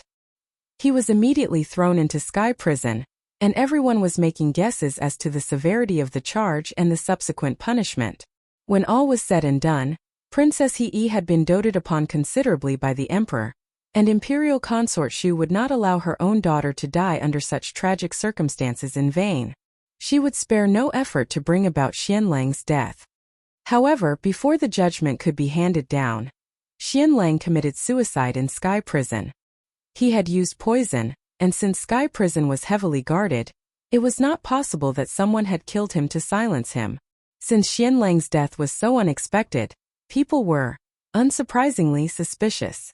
Nevertheless, no matter how suspicious the situation looked, Xian Lang was already dead, and without proof the case could only be dropped. In a fit of temper, the emperor expunged Xian Lang from the imperial book of records and demoted him to the status of a mere commoner, so that he could not gain entrance to the imperial tomb even in death. On the second day after the news of Xian Lang's death, Imperial Consort Xian hung herself in the palace. Ultimately, this mother-son pair met death together, and immediately set off a considerable storm. Because of his feelings towards Xian Lang, the emperor also viewed Imperial Consort Xian's suicide negatively, and looked for an excuse to get Imperial Consort Xian's family to take her body. In the end though, as he reflected on the good number of years Imperial Consort Xian had kept him company in the palace, the emperor decided to allow her and Xian Lang to be buried together. Imperial consort Xian's death seemed to deal a huge blow to Imperial consort Shu, as Princess He was dead, and of the original 4 concubines in the palace who virtually controlled the wind and the waves, only Imperial consort Shu and Imperial consort De remained. Imperial consort De still had Xian Hua by her side, but Imperial consort Shu had no children. Moreover, at the imperial trial that day, Xian Pei's words had stirred up ill feeling in the emperor towards Imperial consort Shu. She clearly felt that, in recent days, the emperor had already begun to keep her at a distance, whether intentionally or not. If this continued, then it would not be long before she lost his favor completely. Imperial consort Shu was someone who knew how to behave in a delicate situation. Since there was nothing for her to cherish in the palace, and the likelihood was high that she would end up like Imperial consort Chen and Imperial consort Xian sooner or later, she might as well seek permission to leave the palace and become a nun to pray for Princess He. The emperor said nothing. Therefore, Imperial consort Shu left the palace the next day and entered a temple to begin her life of devotion, immediately vowing that she would never again in her lifetime enter the palace. Empress Dowager Ida, feeling kindly towards her, conferred the name Qing Hong on her. However, these are all matters for future stories. In the previous dynasty, everyone in the imperial harem had been intricately bound to one another. Thus, 4th Prince's fall from grace had disrupted the equilibrium which had existed for the past few decades. Now, of the 4 imperial consorts, 3 positions were empty, and only Imperial consort De remained. The empress momentarily experienced a surge in popularity, and Imperial consort De became even more careful, such that it was near impossible to detect any faults. Even so, the balance in the palace had to be maintained, and so, the emperor had already begun the process of selecting suitable candidates from among the newest batch of beautiful ladies who had entered the palace. Each of these ladies knew that this was a rare opportunity, so they focused all their efforts on trying to gain the emperor's favor. As they were itching to secure this opportunity to soar high, the long hours they spent dressing up daily were justified. Today, the ladies were gathered in conversation, and the topic was Princess He. The young miss of Assistant Minister Wang's family was 16 this year. The year girls came of age. She could be said to be daintily beautiful, and played the pipa very well. As she was eating dianxin, she said, "The palace in recent days has become increasingly colder. The eunuchs and palace maids are all going around with faces which are a fright to behold." By nature, she was someone who liked a bit of excitement, and since the atmosphere in the palace was fraught with tension, this had naturally dampened her spirits. Another lady patted her hand and handed her a cup of tea while saying, "Wang Jiejie, don't say such things. Be careful or you might be overheard." She lowered her voice to whisper, "I've heard that the emperor has not been in a good mood these past few days. He's always angry, and everyone takes extra care with what they do and say." Miss Wang eyed the lady opposite her side and said, "I know, but it's so suffocating for people our age to be stuck in the palace." The young lady opposite her wore a light yellow dress with a tapered skirt, which set off her willowy beauty. She was none other than Jiang Dan. Jiang Dan smiled as she said, "We are much more fortunate than those people. At the very least we still have our lives. Take for example 4th Prince a few days ago. So what if he was a descendant of the imperial family? In the end, his status could not preserve his life. The imperial family's riches and honor harbor great danger." Fear immediately appeared on Miss Wang's face. She patted her chest and said, "Yes, the second I think of this situation I feel cold all over. As you say, 4th Prince was His Majesty's flesh and blood, his own son, but he invoked the wrath of His Majesty, and he's gone. We are nothing in comparison to 4th Prince, and if we committed even the smallest error, we would be executed without a proper burial. The imperial family's riches and honor, I dare not seek them." Jiang Dan patted her hand and murmured a few words of consolation, but laughter glinted in her eyes. Assistant Minister Wang was neither important nor insignificant in the imperial court. Although he seemed unremarkable, his wife's maiden family had the backing of Left Commandant Fu, and Miss Wang was generously provided for. What's more, she was a natural beauty, and she played the pipa very well. If she were really chosen to be an imperial consort, It would not be difficult for her to win his favor. She was, therefore, a strong rival within the palace for Jiang Dan. Zhuo Wei, Left Commandant. It usually refers to the commandant or the person in charge of the public security of one of the bigger counties/provinces of the dynasty, perhaps closer to the capital. What a pity, though. Jiang Dan's eyes brightened momentarily. Although Miss Wang was exceptionally blessed, she was a dunce. She believed whatever she heard. With the slightest instigation, Miss Wang totally believed Jiang Dan's words. At present, all she had done was to suggest that the palace was a dangerous place. In future, Miss Wang would be increasingly nervous in front of the emperor. The emperor would never like a woman who was constantly nervous and high-strung. This kind of woman was completely not to any man's liking. If the emperor was made unhappy by Miss Wang, how could she ever gain favor within the palace? Jiang Dan's thoughts and emotions were in a whirl, but she maintained a soft and gentle smile. Frank and plain-speaking Miss Wang pulled her hand and said, "You're such a good Mimi, you're so affectionate. You're the only one who treats me with sincerity in this palace." Hardly had she said this when yet another of the beautiful ladies, Miss Li, entered the room. She walked over to the table and sat next to it, and said in a rather indignant tone, "Hey, have you heard? The Empress Dowager has conferred a marriage on Jining Wang." Jining Wang? Miss Li's words immediately drew the beautiful ladies from all directions to surround her, each of them surveying her intently as they asked, "Is it that rebel, Xiao Xiao, Jining Wang?" Even though they had said rebel, it was easy to see from their expressions that romantic thoughts were floating around these beautiful ladies' heads. It was as if the mere mention of his name was enough to captivate these ladies' heart and soul. It was only natural, for this elegant and outstanding, graceful yet desolate young man was the main character in the springtime dreams of innumerable daughters of the great Jin dynasty. Even though they had entered the palace to become the emperor's women, they would always cherish a wisp of the magnificent fantasy of their innocent younger days. "Exactly," Miss Li said then. "Do you all know who the Empress Dowager has conferred on him in marriage?" Everyone shook their heads. Miss Wang said, "Jining Wang is unsurpassed in looks, so the person Empress Dowager confers on him in marriage must be fairy-like. Let me guess, is it Miss Yao from the governor of Bin Haifu?" Miss Yao had a good background, good looks, good moral character, good talent. She was truly one in a million. If anyone in the great Jin could match Xiao Xiao, it would be this ethereal, fairy-like person. Miss Li shook her head. She could not help the sourness of her tone when she said, "It's not her. The person Empress Dowager has conferred on Jining Wang in marriage is the Jiang family's eldest daughter, the present Hong'an Junju Jiang Ruan." The minute these words issued forth, every single person was struck dumb, transfixed where they stood. Even Dong Yinger, who was sitting at a distance with her embroidery, could not stop her hands from jerking. Immediately, a bead of blood formed on her index finger. She slowly put her finger to her mouth and sucked away the blood, while her eyes unconsciously drifted towards the person who had spoken. Jiang Dan frowned. Somewhat tentatively she said this, "How could my eldest sister suddenly be conferred in marriage to Jining Wang? Who knows?"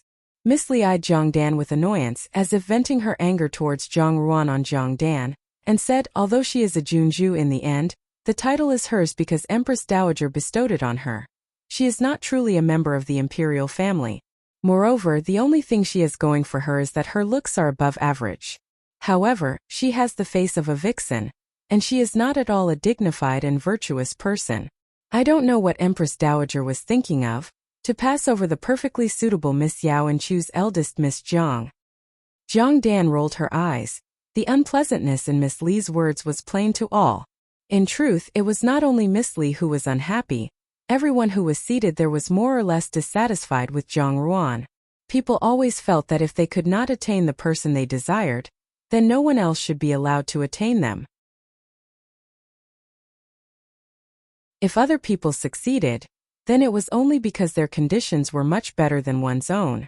However, among those seated there were those whose status and family background were not inferior to Jiang Ruan's, and there were also those whose talents in the four arts were not inferior to Jiang Ruan's. Yet, none of them had been chosen to be the Jining Wang Fei. How could their bitter envy be any less than it was? Qin Qi Shu Hua. Lit. Zither chess calligraphy painting. Collectively known as the four arts, the accomplishments of an educated person. One should know that once he XS took his position, Jinying Wang was the true master of Jinying Wangfu. These past years, although Jinying Wang had been called a rebel, he had actually been blessed by the imperial family, and his honor, status, and power were immeasurable. The wealth and fame Jinying Wangfu represented would give anyone a golden luster. Who was not green with envy? Moreover, Xiao Xiao himself was not bad. A good-looking husband whose family's wealth was equivalent to that of a nation's, without in-laws, self-possessed, illustrious, huge, refined, these are sought after in the dreams of all women. Then how could Zhang Ruan, with neither morality nor capability, become the mistress of Jinying Wangfu? Jinying Wang is such a brilliant and handsome person, of course De Jiejie would like him. But why would Empress Dowager suddenly confer this marriage? Jiang Dan asked timidly. I have never heard De Jiejie speak of this before. As soon as these words were spoken, everyone's gaze was full of speculation. What method had Zhang Ruan used to garner the favor of Empress Dowager Ida, such that she would personally ask the emperor to confer the title of Hongan Junju on Zhang Ruan? It was not impossible that Zhang Ruan would, of her own accord, ask Empress Dowager Ida to confer a marriage on Xiao Xiao. The more everyone thought about it, the more likely it became. Zhang Ruan must have taken a fancy to Xiao Xiao's talents and good looks, as well as the riches of Jinying Wangfu, then taken the initiative to mention the matter to Empress Dowager Ida, resulting in the bestowal of marriage. However, it was such a pity that Xiao Xiao, that peerless talent, would be matched with such a woman who was all looks and no substance. Truly no sense of honor, Miss Li said angrily. There are really such shameless people in the world. What a pity, said Miss Wang. I wonder what Xiao Wangye thought when he found out about this fated marriage. What opinion can be had? The good cabbage has been snatched up by pigs. What a human tragedy, another young lady said with regret. Jiang Dan lowered her head, but the fists hidden within her sleeves were tightly clenched, and a dark light gleamed in her eyes.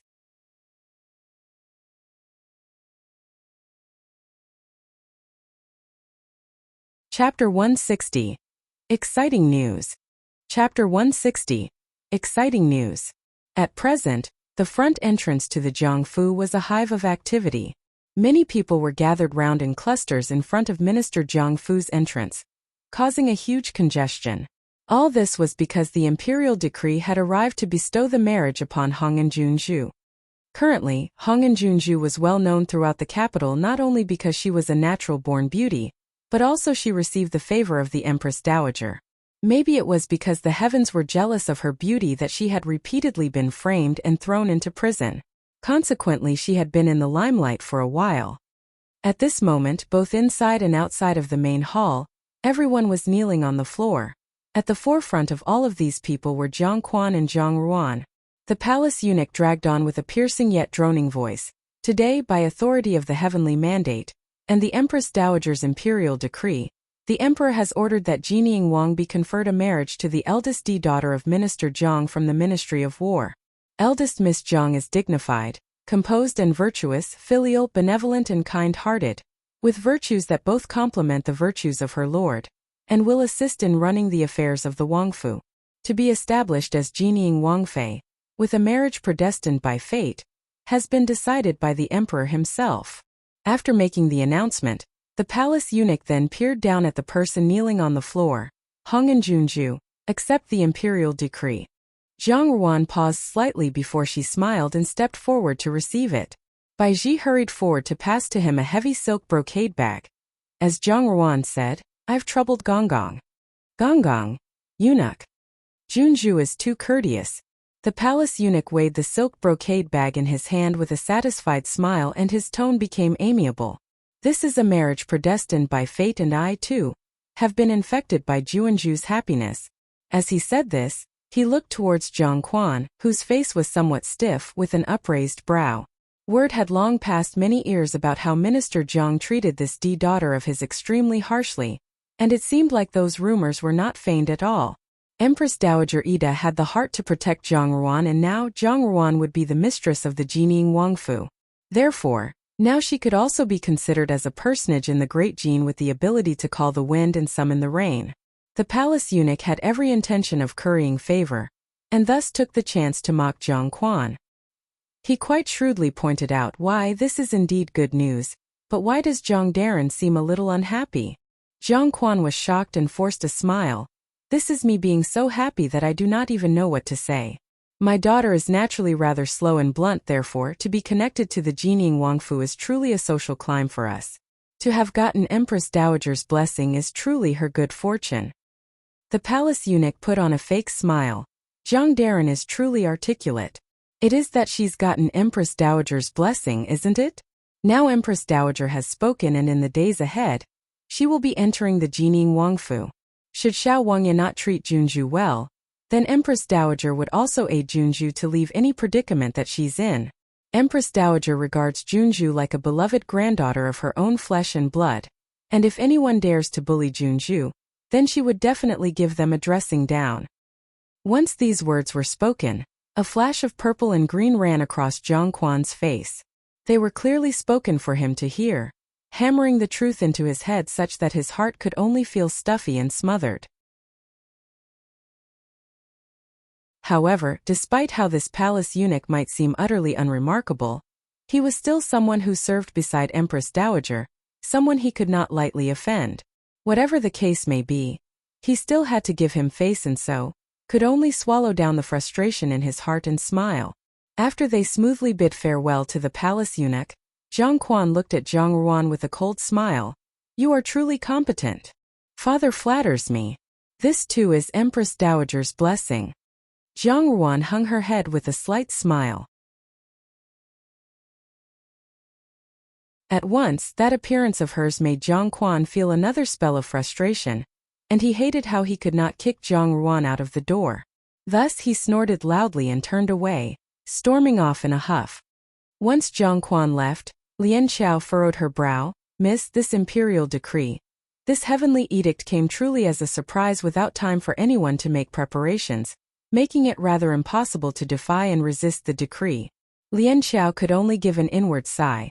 Living in an official family, one's major social events of their lives such as marriages were not one's own decision, even if Jining Wang seemed to be decent, and her own miss did not seem to reject him. However, this direct conferral of marriage seemed to disregard Zhang Ruan's intentions. For example, at this moment, there was not a trace of joy on Zhang Ruan's face. Baiji also felt somewhat sad and worried. She peered at Zhang Ruan. Zhang Ruan shook her head. "Tidy a little, and later we will take a trip to the Jining Wangfu." Xiao Xiao's swift actions were something she had not foreseen. As such, there were some things she needed to ask clearly. In the 8th Prince Fu, Xianli abruptly swept everything on the table to the floor. Crackle. Rattle. With a crisp, resounding crash, all of the exquisite porcelain had fallen into shatters on the floor, and a broken shard left a tiny wound on the palm of the person standing beside him. Xuanali then sat back on the chair as he helplessly took a deep breath and slowly uttered, "So this was how he played it as Empress Dowager's decision." Previously, there had been rumors in the palace about Xiao Xiao seeking a conferred marriage from the emperor, but he thought that after all the various little happenings that had recently occurred, the emperor would not be amenable to Zhang Ruan becoming Jining Wangfei. However, now that the Empress Dowager had abruptly passed an imperial decree, Xianli understood in a flash. Xiao Xiao never intended on getting the conferred marriage through the emperor. The person he had always sought was Empress Dowager Ida. The rumors that came out before were meant to just blur everyone's line of sight. It also caused Xianli to be in disarray, and even agreed to Xianlang's clumsy plan to force a marriage. Except in the end Xianlang died. He lost a useful chess piece in the palace, and he almost implicated himself in the mess at the same time. Xiao Xiao, this prince has truly underestimated him. Xianli narrowed his eyes, though he continued to grace a gentle, slight smile on his lips. Yet, a sinister glare penetrated from his eyes and he spat out those words through clenched teeth as if he hated how he could not have Xiao Xiao killed. For such a proud and arrogant person such as himself, what he hated most was to be played like a fool in the hands of another. Yet now that he had been entirely led by the nose on Xiao Xiao's lead, how could he resign himself to such fate? The young man sitting below him had a truly discomforting look on his face. He was missing a finger on his left hand. This was truly none other than second young master of the Jiang family, Jiang Chao. With Xianli in such fury, how could he feel any better either? The brother and sister pair, Jiang Ruan and Jiang Xing, were the thorns in his eyes, and with Empress Dowager's imperial edict, Jiang Ruan could now depend on the large tree that was genieing Wangfu. As a result, it would be even more difficult to deal with her in the future. The matter that I ordered you to do last time, have you wrapped it up neatly? Xianli changed the subject as he asked Jiang Chao. Replying to His Highness, Jiang Chao hurriedly responded, everything has been smoothly put into order. The affairs in the palace have all been settled and there won't be any obstacles. Xian Lang truly had no brains. Even in his death, he had to bring such troubles. Xianli indifferently looked upon the shattered pieces of porcelain scattered all over the floor. We will have to change the people in the palace. Although Xian Lang did seem incapable in the palace, on the contrary, he was a good pawn to spread information inside. Now with his death, it would not be easy to plant someone new into the palace, leaving him only able to put his hands on existing people. Does His Highness plan to start from amongst the princes? Upon a glance, this subordinate feels that 13th prince seems intelligent and perhaps could be of some use. Jiang Chao remarked. That day, Xian Pei's every action was within the eyes of everyone present. All had spoken of how this 13th prince did not show the mountains nor revealed the waters. Yet, in fact, he was an intelligent person. Those previously wicked slaves, who attended 13th prince, were now treating him rather deferentially, and even the emperor had started to place some importance on him. Occasionally, he would also have someone to send him some gifts. Buxian Shan Bulushui, figure to hide key facts of himself in obscurity.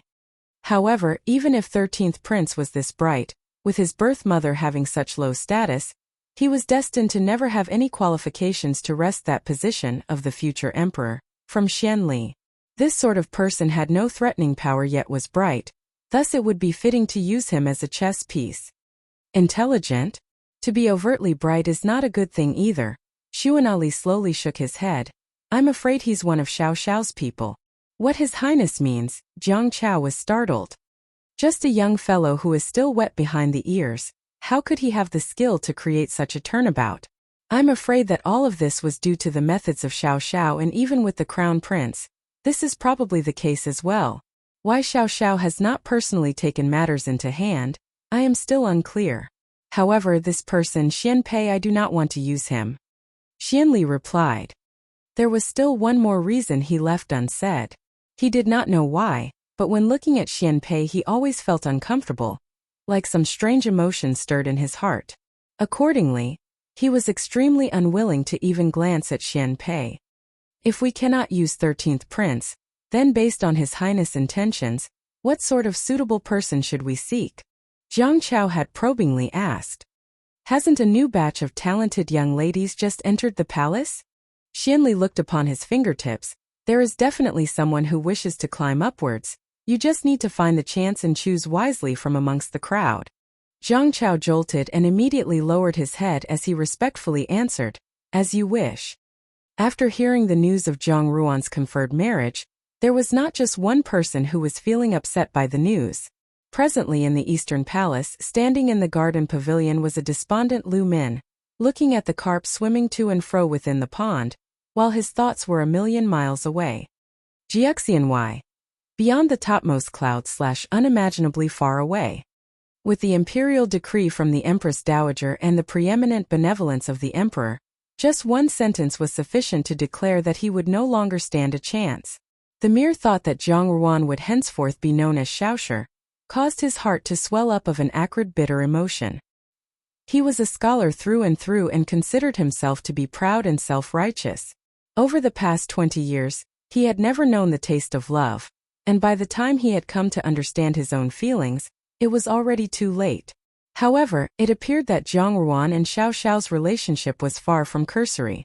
They were rather close, and now with the Empress Dowager's imperial decree she should be quite pleased.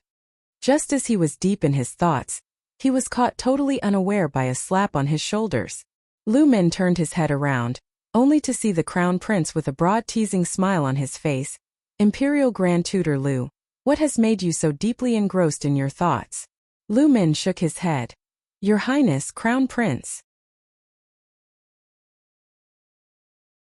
The Crown Prince was not at all affronted as he casually took a seat and gave him a cursory glance. You ought to be feeling upset regarding the matter of Hong and Junju. Lu Min was startled, as it was sacrilegious to be discussing the reputation of a young lady, and just as he was about to deny it, he heard the Crown Prince state, You don't have to deny it, Imperial Grand Tutor Lu. This isn't some political or policy exposition where this prince is not as good as you, but the matters pertaining to the relationship between a man and a woman, this is where you are not as good as this prince.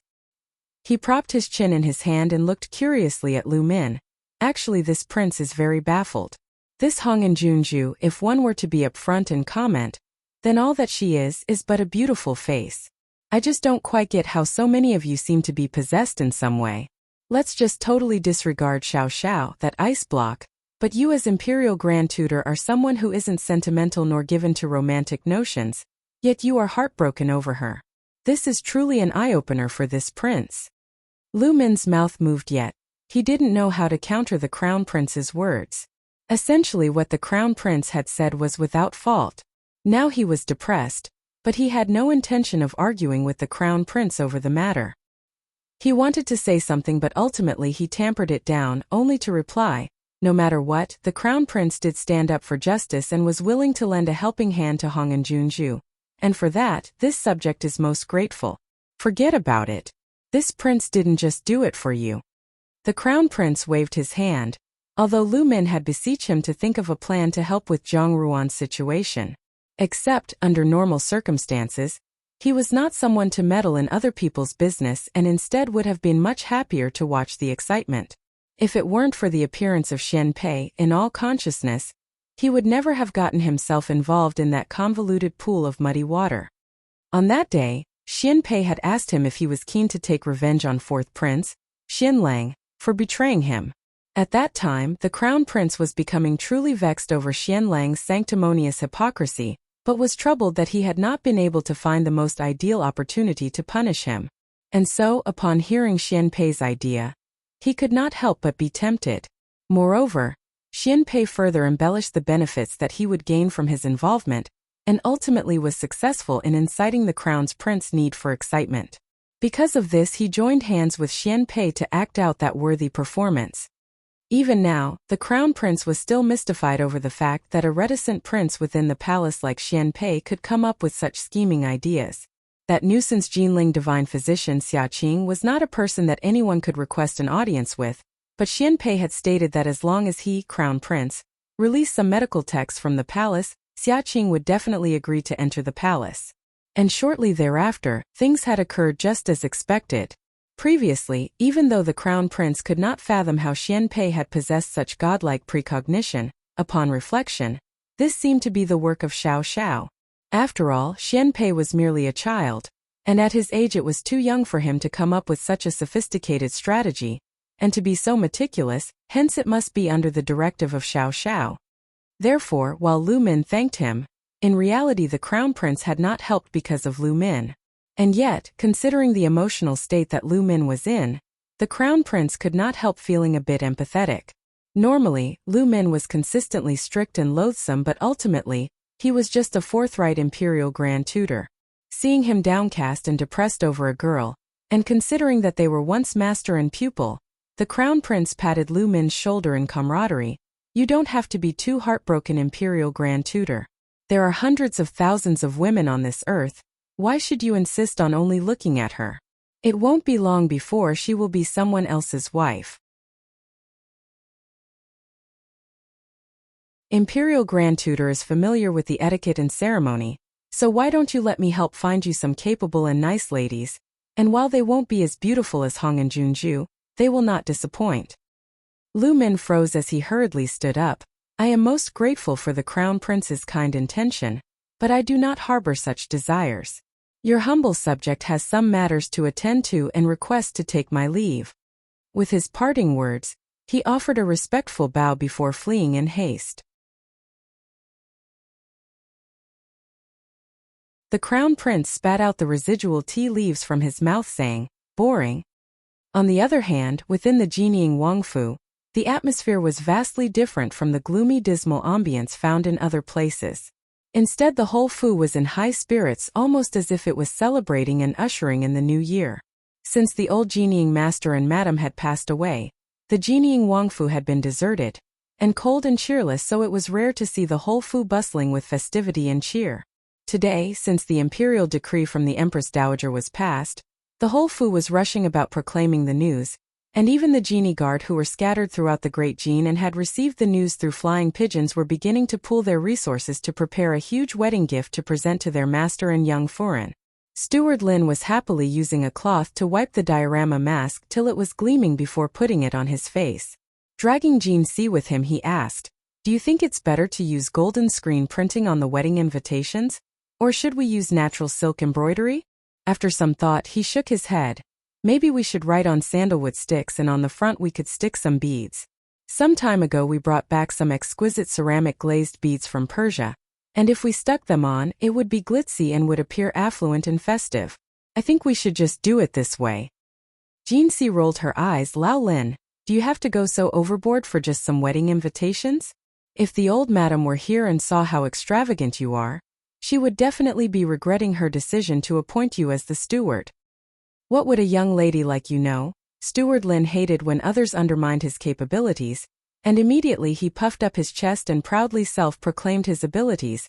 "Regarding this particular wedding invitation, if it is not done well, it will tarnish the reputation of our Wangfu. What our master is doing, this marriage is of huge importance. All this time many people have said that our master will never be able to marry and have a wife, so our aim is to give a resounding slap on their faces. That is why this wedding needs to be done in a grand style. Moreover, do you think that the puny amount of money that will be spent on an invitation can bankrupt the household? Little C, let this Lao Lin tell you what our master had given as dowry. Now that is called bankrupting the household." When Jean C heard this, her eyes lit up, but before she could even ask, she heard some rustling from above as Jean San flew down from a tree.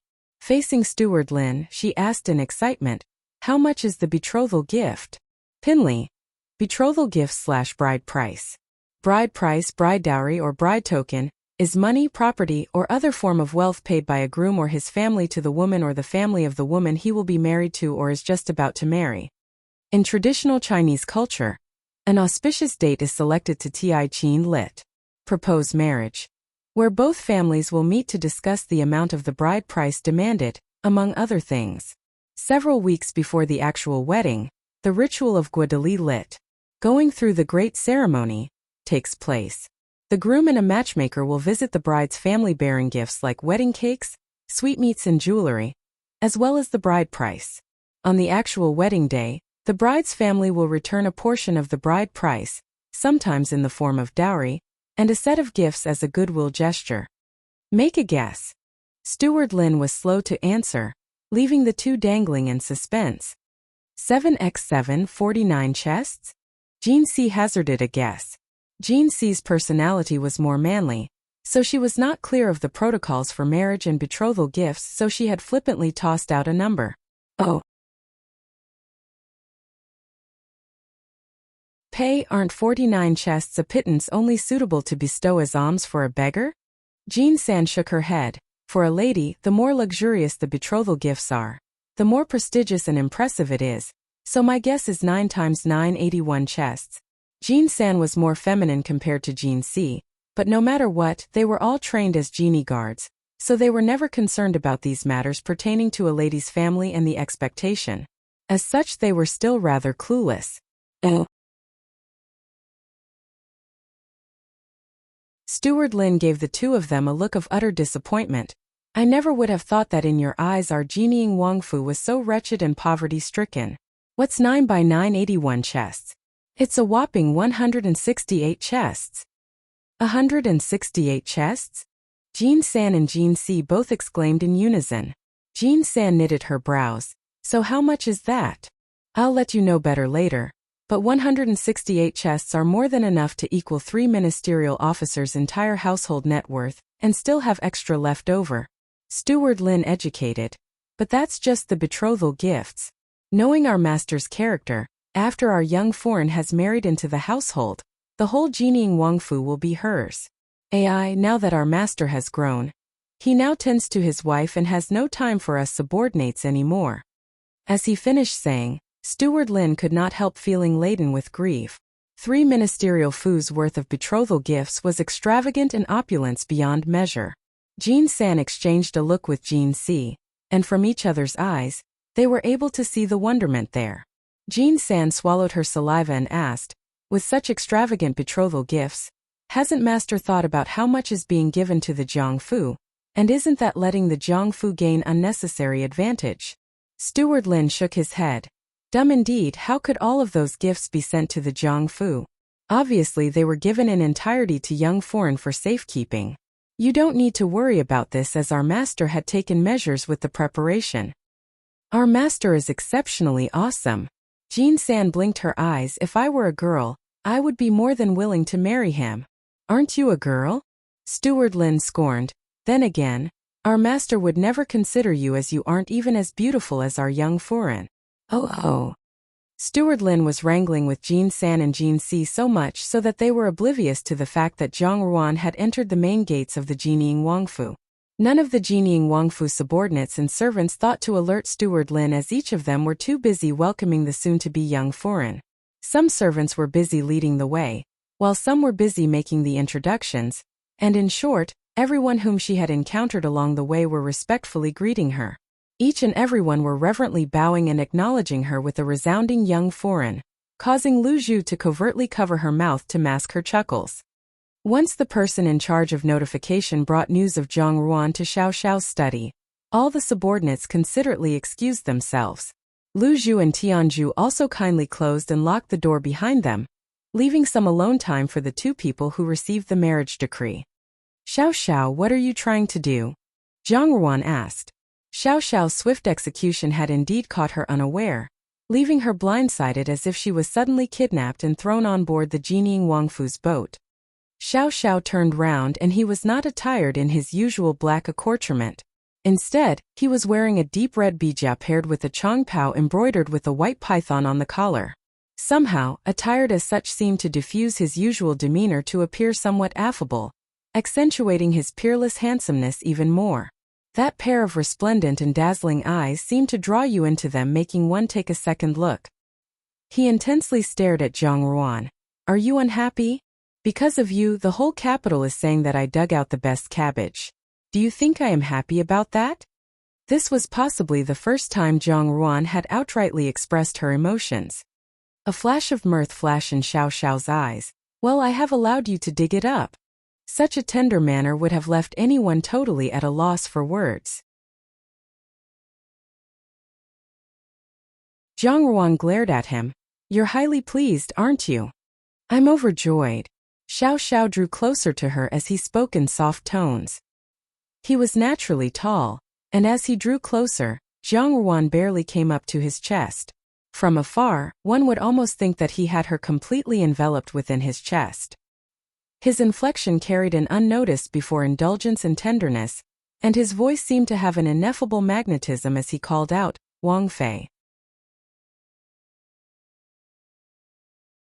Zhang Ruan stepped back, creating a distance between them. What was this person trying to do, randomly using his beauty and wiles on a whim and wherever he likes? As it is, he was born handsome, and when he used it to his advantage it was definitely very useful. Xiao Xiao chuckled and his voice was strangely enchanting and enticing, and at this moment it was extremely smooth, distinguished and polished like jade, utterly unlike his previous cold and aloof self. Why are you in such a hurry to rush the conferment of marriage? Zhang Ruan frowned. Are you leaving soon? Xiao Xiao lowered his eyes to look at her. Yes, I'll depart in 10 days' time, so I had to settle this matter with you before I leave, and before something unexpected arises. What, settle things with her? Such litany was rather ambiguous. However, those were not things that concerned her as much as the real news. In 10 days. Time is pressing, and many within the imperial court are beginning to eye you covetously, so with the Empress Dowager's decree, even when I leave, you are safely established within the Jining Wangfu. When I return victoriously, Then we will hold the wedding ceremony. Xiao Xiao lowered his voice.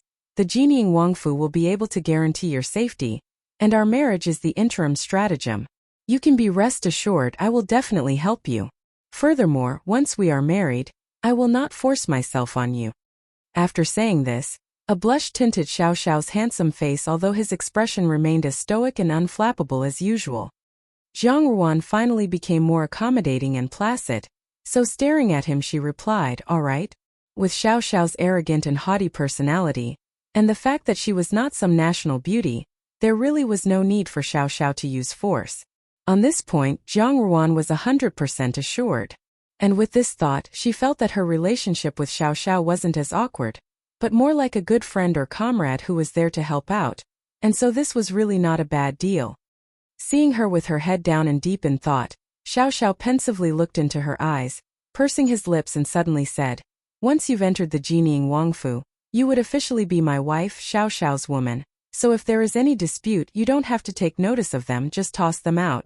Pausing for a moment, he carried on, "Lu Min and Xian Pei, and also Gu Yi, you don't have to take any notice of them." Zhang Ruan was dumbfounded, and was rendered speechless, somehow sensing a hot flush rising on her face.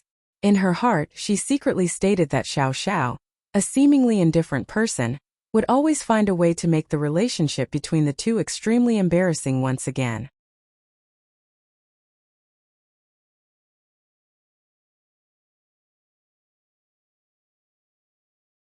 Chapter 161.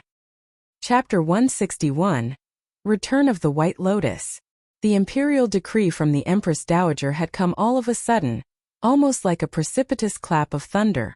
Everyone who had some form of relation to this matter had begun to postulate the rationale behind the Empress Dowager's actions.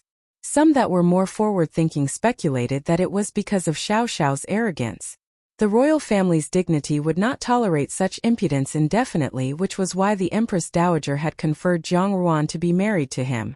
To most people this might be considered as good news, but for a person labeled as a rebel like Xiao Xiao, this was like being thrown a hot potato. But continuing on, there were some who believed that this was the royal family's warning to Jinying Wang.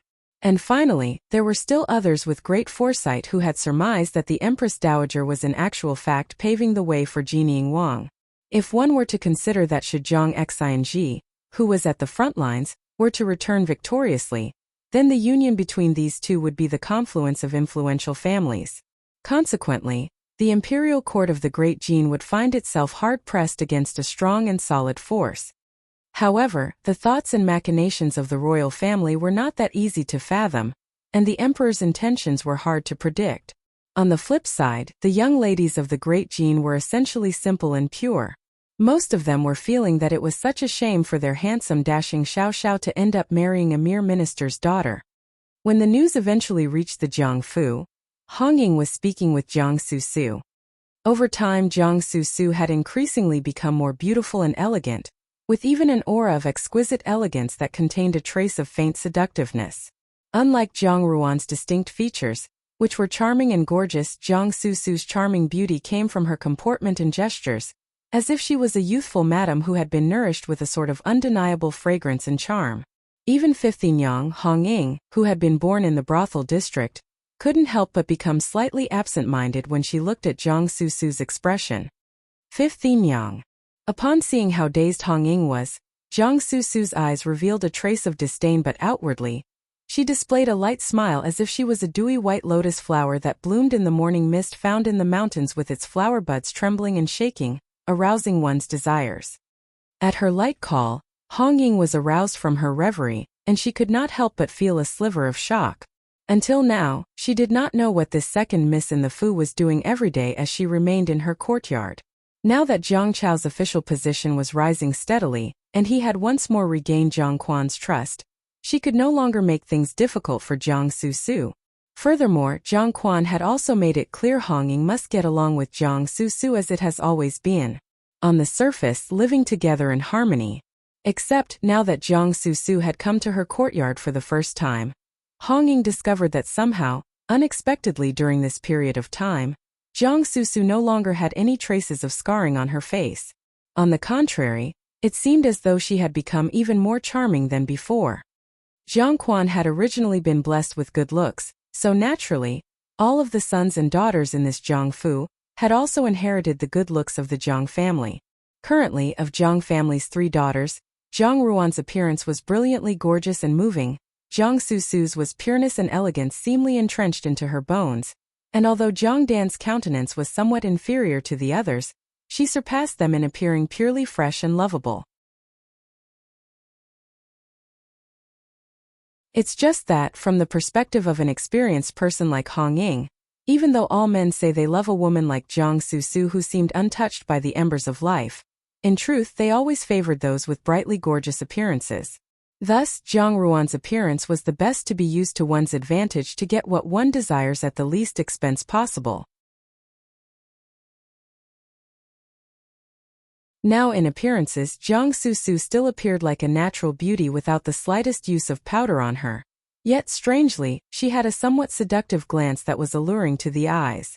Even she could not help but be taken in. Thus, Hong Ying was somewhat baffled.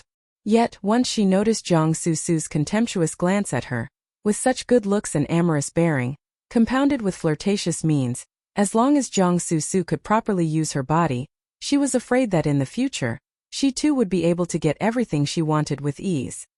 As her thoughts reached this conclusion, Hong Ying then smiled. Now that I see how second Miss is blossoming into an even more alluring beauty, it makes even this concubine be at loss for words. I have made second Miss see my laughable behavior. What are these words from Fifth Yin Yang? Jiang Susu smiled lightly as she habitually comported herself like an immortal fairy, only now there was a gratuitously added amorous flavor in her mien. With a light raise of her hand and a lowering of her head, it made one's gaze fall on her. I've merely heard that at first, when Fifth Yin Yang entered the Fu, father was extremely loving and protective. Moreover, Fifth Yin Yang was graced with national grace and divine fragrance as an outstanding beauty, and made numerous people in the capital come forth to the Fu's gates to take a look. Now thinking back, although your grand occasion has long passed, Fifth Yin Yang remains this youthful and is even about to birth a little brother, and despite that, your graceful bearing and charm is even better than before. It's little wonder that father remains so loving and protective.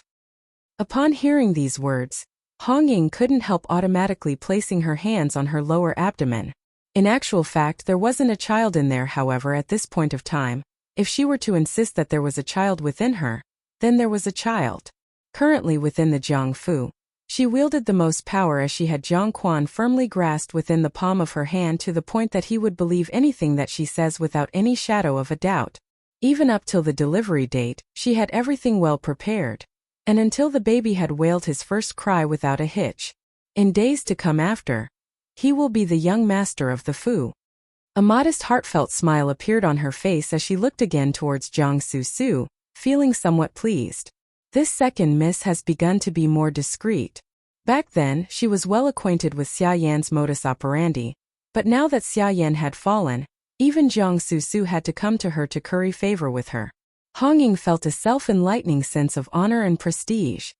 Second Miss has placed this concubine up on a high pedestal. This concubine is merely one from servitude. How can I afford to uphold these 2 words, graceful and charming? On the other hand, second Miss, Hong Ying adoringly continued, you have blossomed exquisitely before my eyes. In the entire capital, I'm afraid I can't pick out a second person who stands out like this. In the future, I'm sure you will marry into a good family. By that time, a life of luxury awaits you and you'll be adored by everyone. Now that is truly having the favor and honor, graceful and charming beyond measure. Genie, you sure? Brocade garments, jade meals, a life of luxury/extravagance. Fifth Yin Yang, surely you jest. Jiang Susu let out a sigh as her disposition darkened. Now with mother seriously ill, father busy managing the matters of the imperial court every day, and Fifth Yin Yang heavily pregnant, it is not quite appropriate for my maternal grandparents to interfere with Susu's affairs. Who in this Fu would even think of Susu? She wiped away the tears from her eyes that were threatening to burst forth.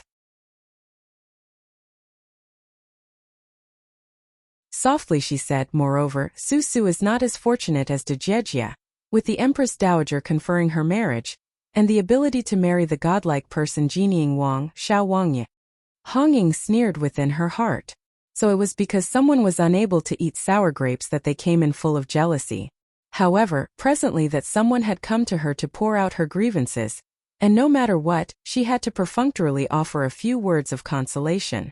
Immediately she smiled. Second Miss must not belittle yourself. Eldest Miss is merely lucky, and if one were to say something unpleasant to the ears, then in terms of talents and beauty, how are you any less than Eldest Miss? If it weren't for an imperial marriage edict, I'm sure with Second Miss accomplishments and capabilities, it would not be impossible for you to gain entry into the main door of the Jining Wangfu. These words spoken were slightly exaggerated. To gain entry into the main door of the Jining Wangfu wasn't going to happen just by saying that one wanted to enter. Previously, there were some imperial court ministers who had divulged that the emperor had his heart set on conferring the governor Yao of Binhai's daughter in marriage to Xiao Xiao. With Miss Yao's qualification and caliber, her prestige and clout was more than capable to be on par with a royal princess. For the emperor to look upon Xiao Xiao with such favor, one such as herself, a mere minister's daughter, how could she even gain the emperor's notice? This time, if it wasn't for the imperial conferment from the Empress Dowager, this opportunity would not have been given to Zhang Ruan. Zhang Susu's heart filled with indignation, but she spoke in humility. Many thanks to Fifth Yang for your consolation. I am well aware of my lowly status, and is in no way comparable to Dejejia's elegant manner and beauty. I have never labored under a delusion that I would be like Dejejia, and marry into Jining Wangfu and become a Wangfei. It's just that, as she spoke her voice became slightly choked with emotions and her eyes reddened. There wasn't any trace of feigning from her expression as she continued. It's just that for a long time, Susu has regarded Jining Wang as my beloved, and had hoped that I could admire him from afar and be satisfied, but I did not think that I would never be able to continue with this wishful thinking. Hong Ying was taken aback as never in a million years would she have expected Zhang Susu to be so forthright as to reveal such secret matters of the heart to her. Hong Ying had known that her relationship with Zhang Susu had never been close enough for them to share matters of the heart like mother and daughter. Moreover, based on Zhang Susu's personality, she wasn't one to easily put her trust in others.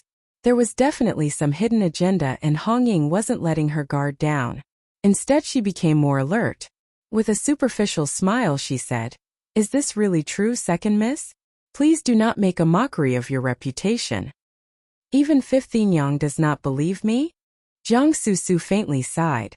With her frown, her eyes too seemed to be shrouded with a misty haze, which made people feel as if they were seeing flowers in the fog. But as one began to peer closer, one would seem to fall into a deep chasm. Those small pale lips were glossy and plump and were obviously moving as if speaking, and those seeing it would feel as if they were at a loss for words. Hong Ying did her utmost to push down the impatient intentions that she had, as her eyes fluttered close, only to hear Zhang Susu continue, "If Fifth Yang does not believe it, then it's fine. 3 years ago, on that very day of the Lantern Festival at the Linglong boat, after Xiao Wangye had helped Susu to get out of trouble, my heart had already fallen for him. Initially, I had not the thoughts to become his wife and it would be all right to just look from afar.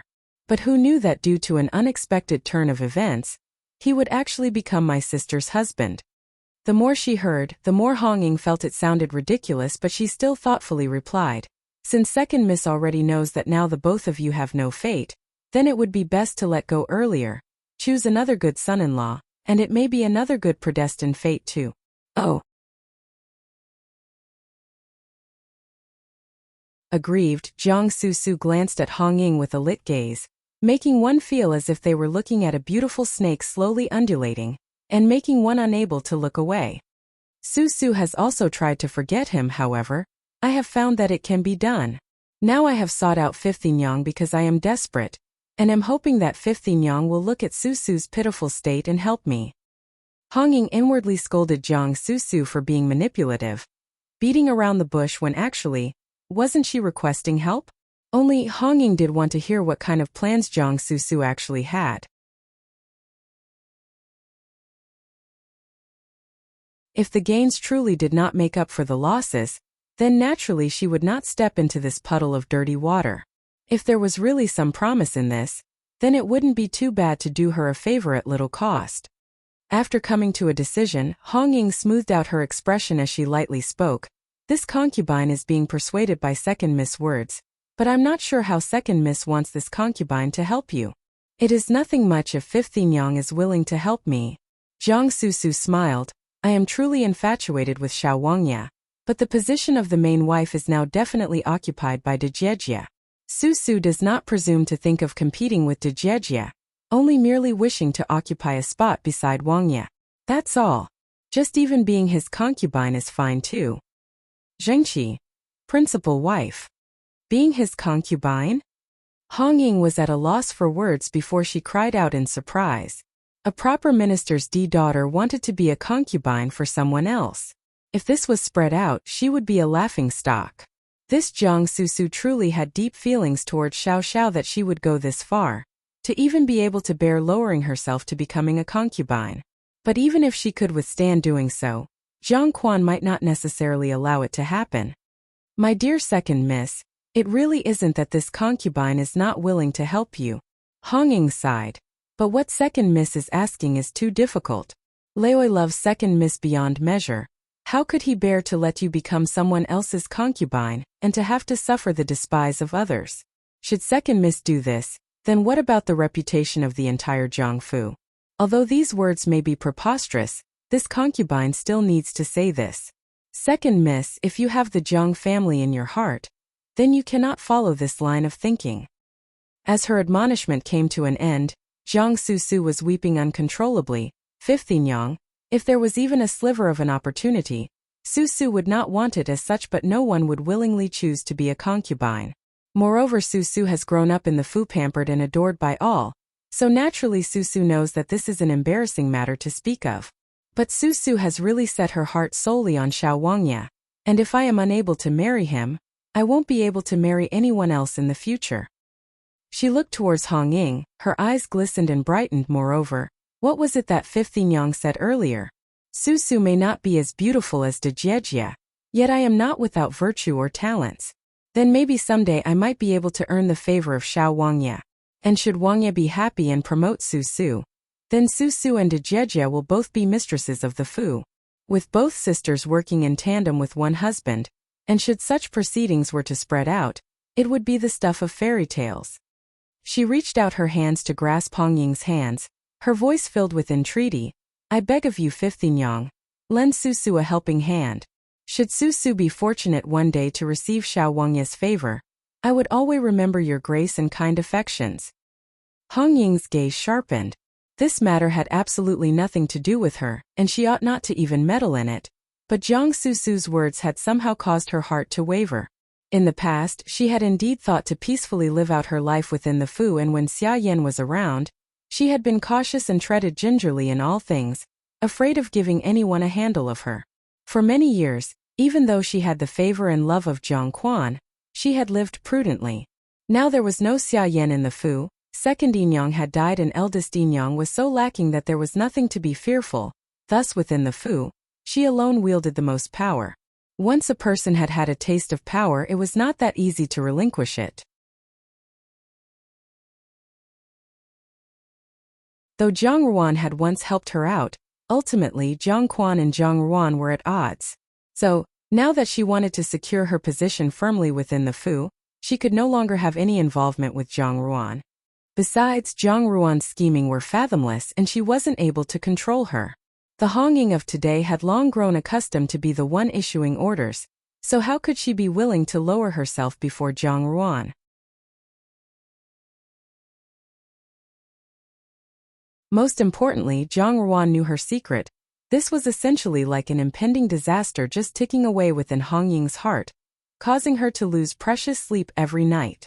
If it was possible to send Jiang Susu into the Jinying Wangfu, and she had established good relations with Jiang Susu, then possibly there would be a way from within to somewhat control Zhang Ruan. Well, at least a means to prevent Zhang Ruan from having the gumption to act rashly against her. Hong Ying took stock of the girl before her.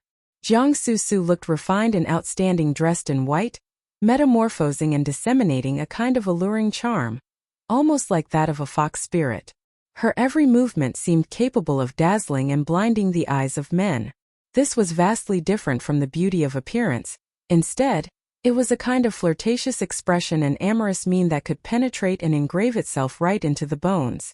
Even if Hong Ying, who had lived in the brothel those many years, had seen Jiang Susu's graceful bearings at that time, she would not have resisted in her heart and acknowledged that she, JSS, was splendid. Truthfully, if Jiang Susu had been born years ago, it would have been inevitable that the brothel's favored red card would have seen a change of hands. Men could not help but shower their ardent love upon such a girl. Even a stone-cold person like Xiao Xiao, when faced with such beauty, could not help but be attracted. Men were creatures who would go with their natural instincts and urges, and with the machination of the skilled second miss, for her to capture and secure the famous cold-hearted and emotionless young Wangya with the palm of her hands would definitely not be too difficult a task for her. By contrast, while Jiang Ruan was an exquisite beauty, upon careful consideration, her personality was overtly cold and cheerless, austere and harsh. Men mostly loved those who were warm and soft, and sought out women who were soft and weak. Whereas Jiang Ruan was so intense and dominant, how could she compare to a drop of Jiang Susu's tears? The more Hong Ying looked, the more she felt that should Jiang Susu and Jiang Ruan both enter the Jinying Wangfu, in the end it would be Jiang Ruan who would suffer the cold shoulder and be desolate, while Jiang Susu would be highly favored. Jiang Susu currently no longer had the support from her own mother, so if she wanted to survive and live well within the Fu, then it was necessary for her to align and rely on her. It seemed like Jiang Susu was well aware of this, and was more malleable compared to Jiang Ruan. Her heart came to a decision. This offer of help was not without its advantages, so Hong Ying tried to make things difficult by stating this. This concubine was also once a young girl, and regarding second misinfatuation, I totally understand your heart. However, whilst this matter appears to be simple, it is definitely not as easy to execute as one would have it. If this plan were to fall apart and incur Laoi's wrath and punishment, second miss, as the de-born daughter, naturally would escape unscathed. But this concubine is only one of the yin-yangs, and if we were to make Laoi unhappy, it is possible that he could kick me out of the door. For the other, that's still all right, but this concubine is pregnant with a child and doesn't want the child to suffer such punishment upon his birth, becoming a child without status. The message was laden with innuendos, and Jiang Susu was obviously not stupid, and responded immediately, Fifth Yang doesn't have anything to be concerned about. I'm just hoping to gain Fifth Yang's help with this matter. Once it has been settled, and in order to repay Fifth Yang's grace and affections, Susu will definitely personally intercede with father and my maternal grandparents to open the family ancestral shrine and request that father promote Fifth Yang to the position of Pingqi.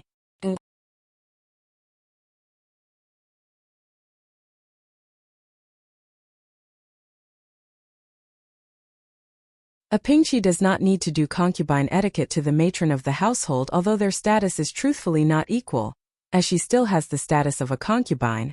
But a Pingqi needs to still adhere to seniority and call the main wife madam as the elder sister. In East Asia, relative to concubines, the social status of a Pingqi is equal to that of the main wife, and the children born are regarded as direct children with the right to inherit the inheritance. Pingqi also have the right to be listed on tombstones or ancestral tablets after death. Xia Yan was still not dead, so he could not rashly abandon his previous wife, but he could raise Hong Ying to the rank of Pingqi. In this Fu, this was tantamount to her using a hand to hide the sky. This was exactly what Hong Ying desired because Zhang Quan could no longer trust that woman who had no chastity.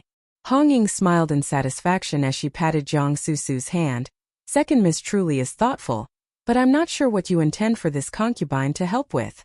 Yishizishan. Lit. To hide the sky with one hand / to hide the truth from the masses. Jiang Susu lowered her head as she stood up and in a soft voice requesting that Fifth Yang take a look, and at a later time, Susu will come visit Fifth Yang again to discuss the details. In saying, she gestured for her personal maid to present a letter. Hong Ying took the letter and gave Jiang Susu a cursory look before smiling. That'll be good. This concubine's body isn't very comfortable, so I won't see you off. Do take care and rest well for the baby. Susu will take her leave now. With these words, Jiang Susu gave Hong Ying a nod of her head and walked out of the courtyard. After walking out of Hong Ying's courtyard, Jiang Su then slowed her footsteps as she reached the foot of the garden. Upon looking at the courtyard's entrance, a cold smile gradually grew. Merely a lowly, despicable woman from a brothel, yet she was thinking of flying and perching on a high branch to become a phoenix. To have ambitions to become the Pingqi of the Jiangfu, that needed the qualifications to be one. As for Jiang Ruan, Jiang Su's eyes flashed with fury and hatred. She was but a coarse, wild woman who had been raised in a rural residence. On what grounds did she have the right to marry into the Jining Wangfu that was filled with glory, splendor, wealth, and rank? But if Xiao Xiao was not a fool, he would not easily put her aside to choose Jiang Ruan. Jiang Su lightly caressed her face. Now that she had perfected her charming technique, all of the men in this world would fall before her pomegranate skirts. It was precisely so that she could vie for whatever Jiang Ruan cared for, and whatever Jiang Ruan owned she wanted to grab them all. Even if it was her husband too. She would always be the final winner. You're tuning in to the Li Mei's Wuxia Whispers YouTube channel. We're so grateful for your support, and don't forget to subscribe to join us on this incredible journey through captivating stories. Your generosity through donations truly makes a world of difference, as it's the primary source of revenue that allows me to expand and enhance this channel for you. Thank you from the bottom of my heart for being a part of this adventure.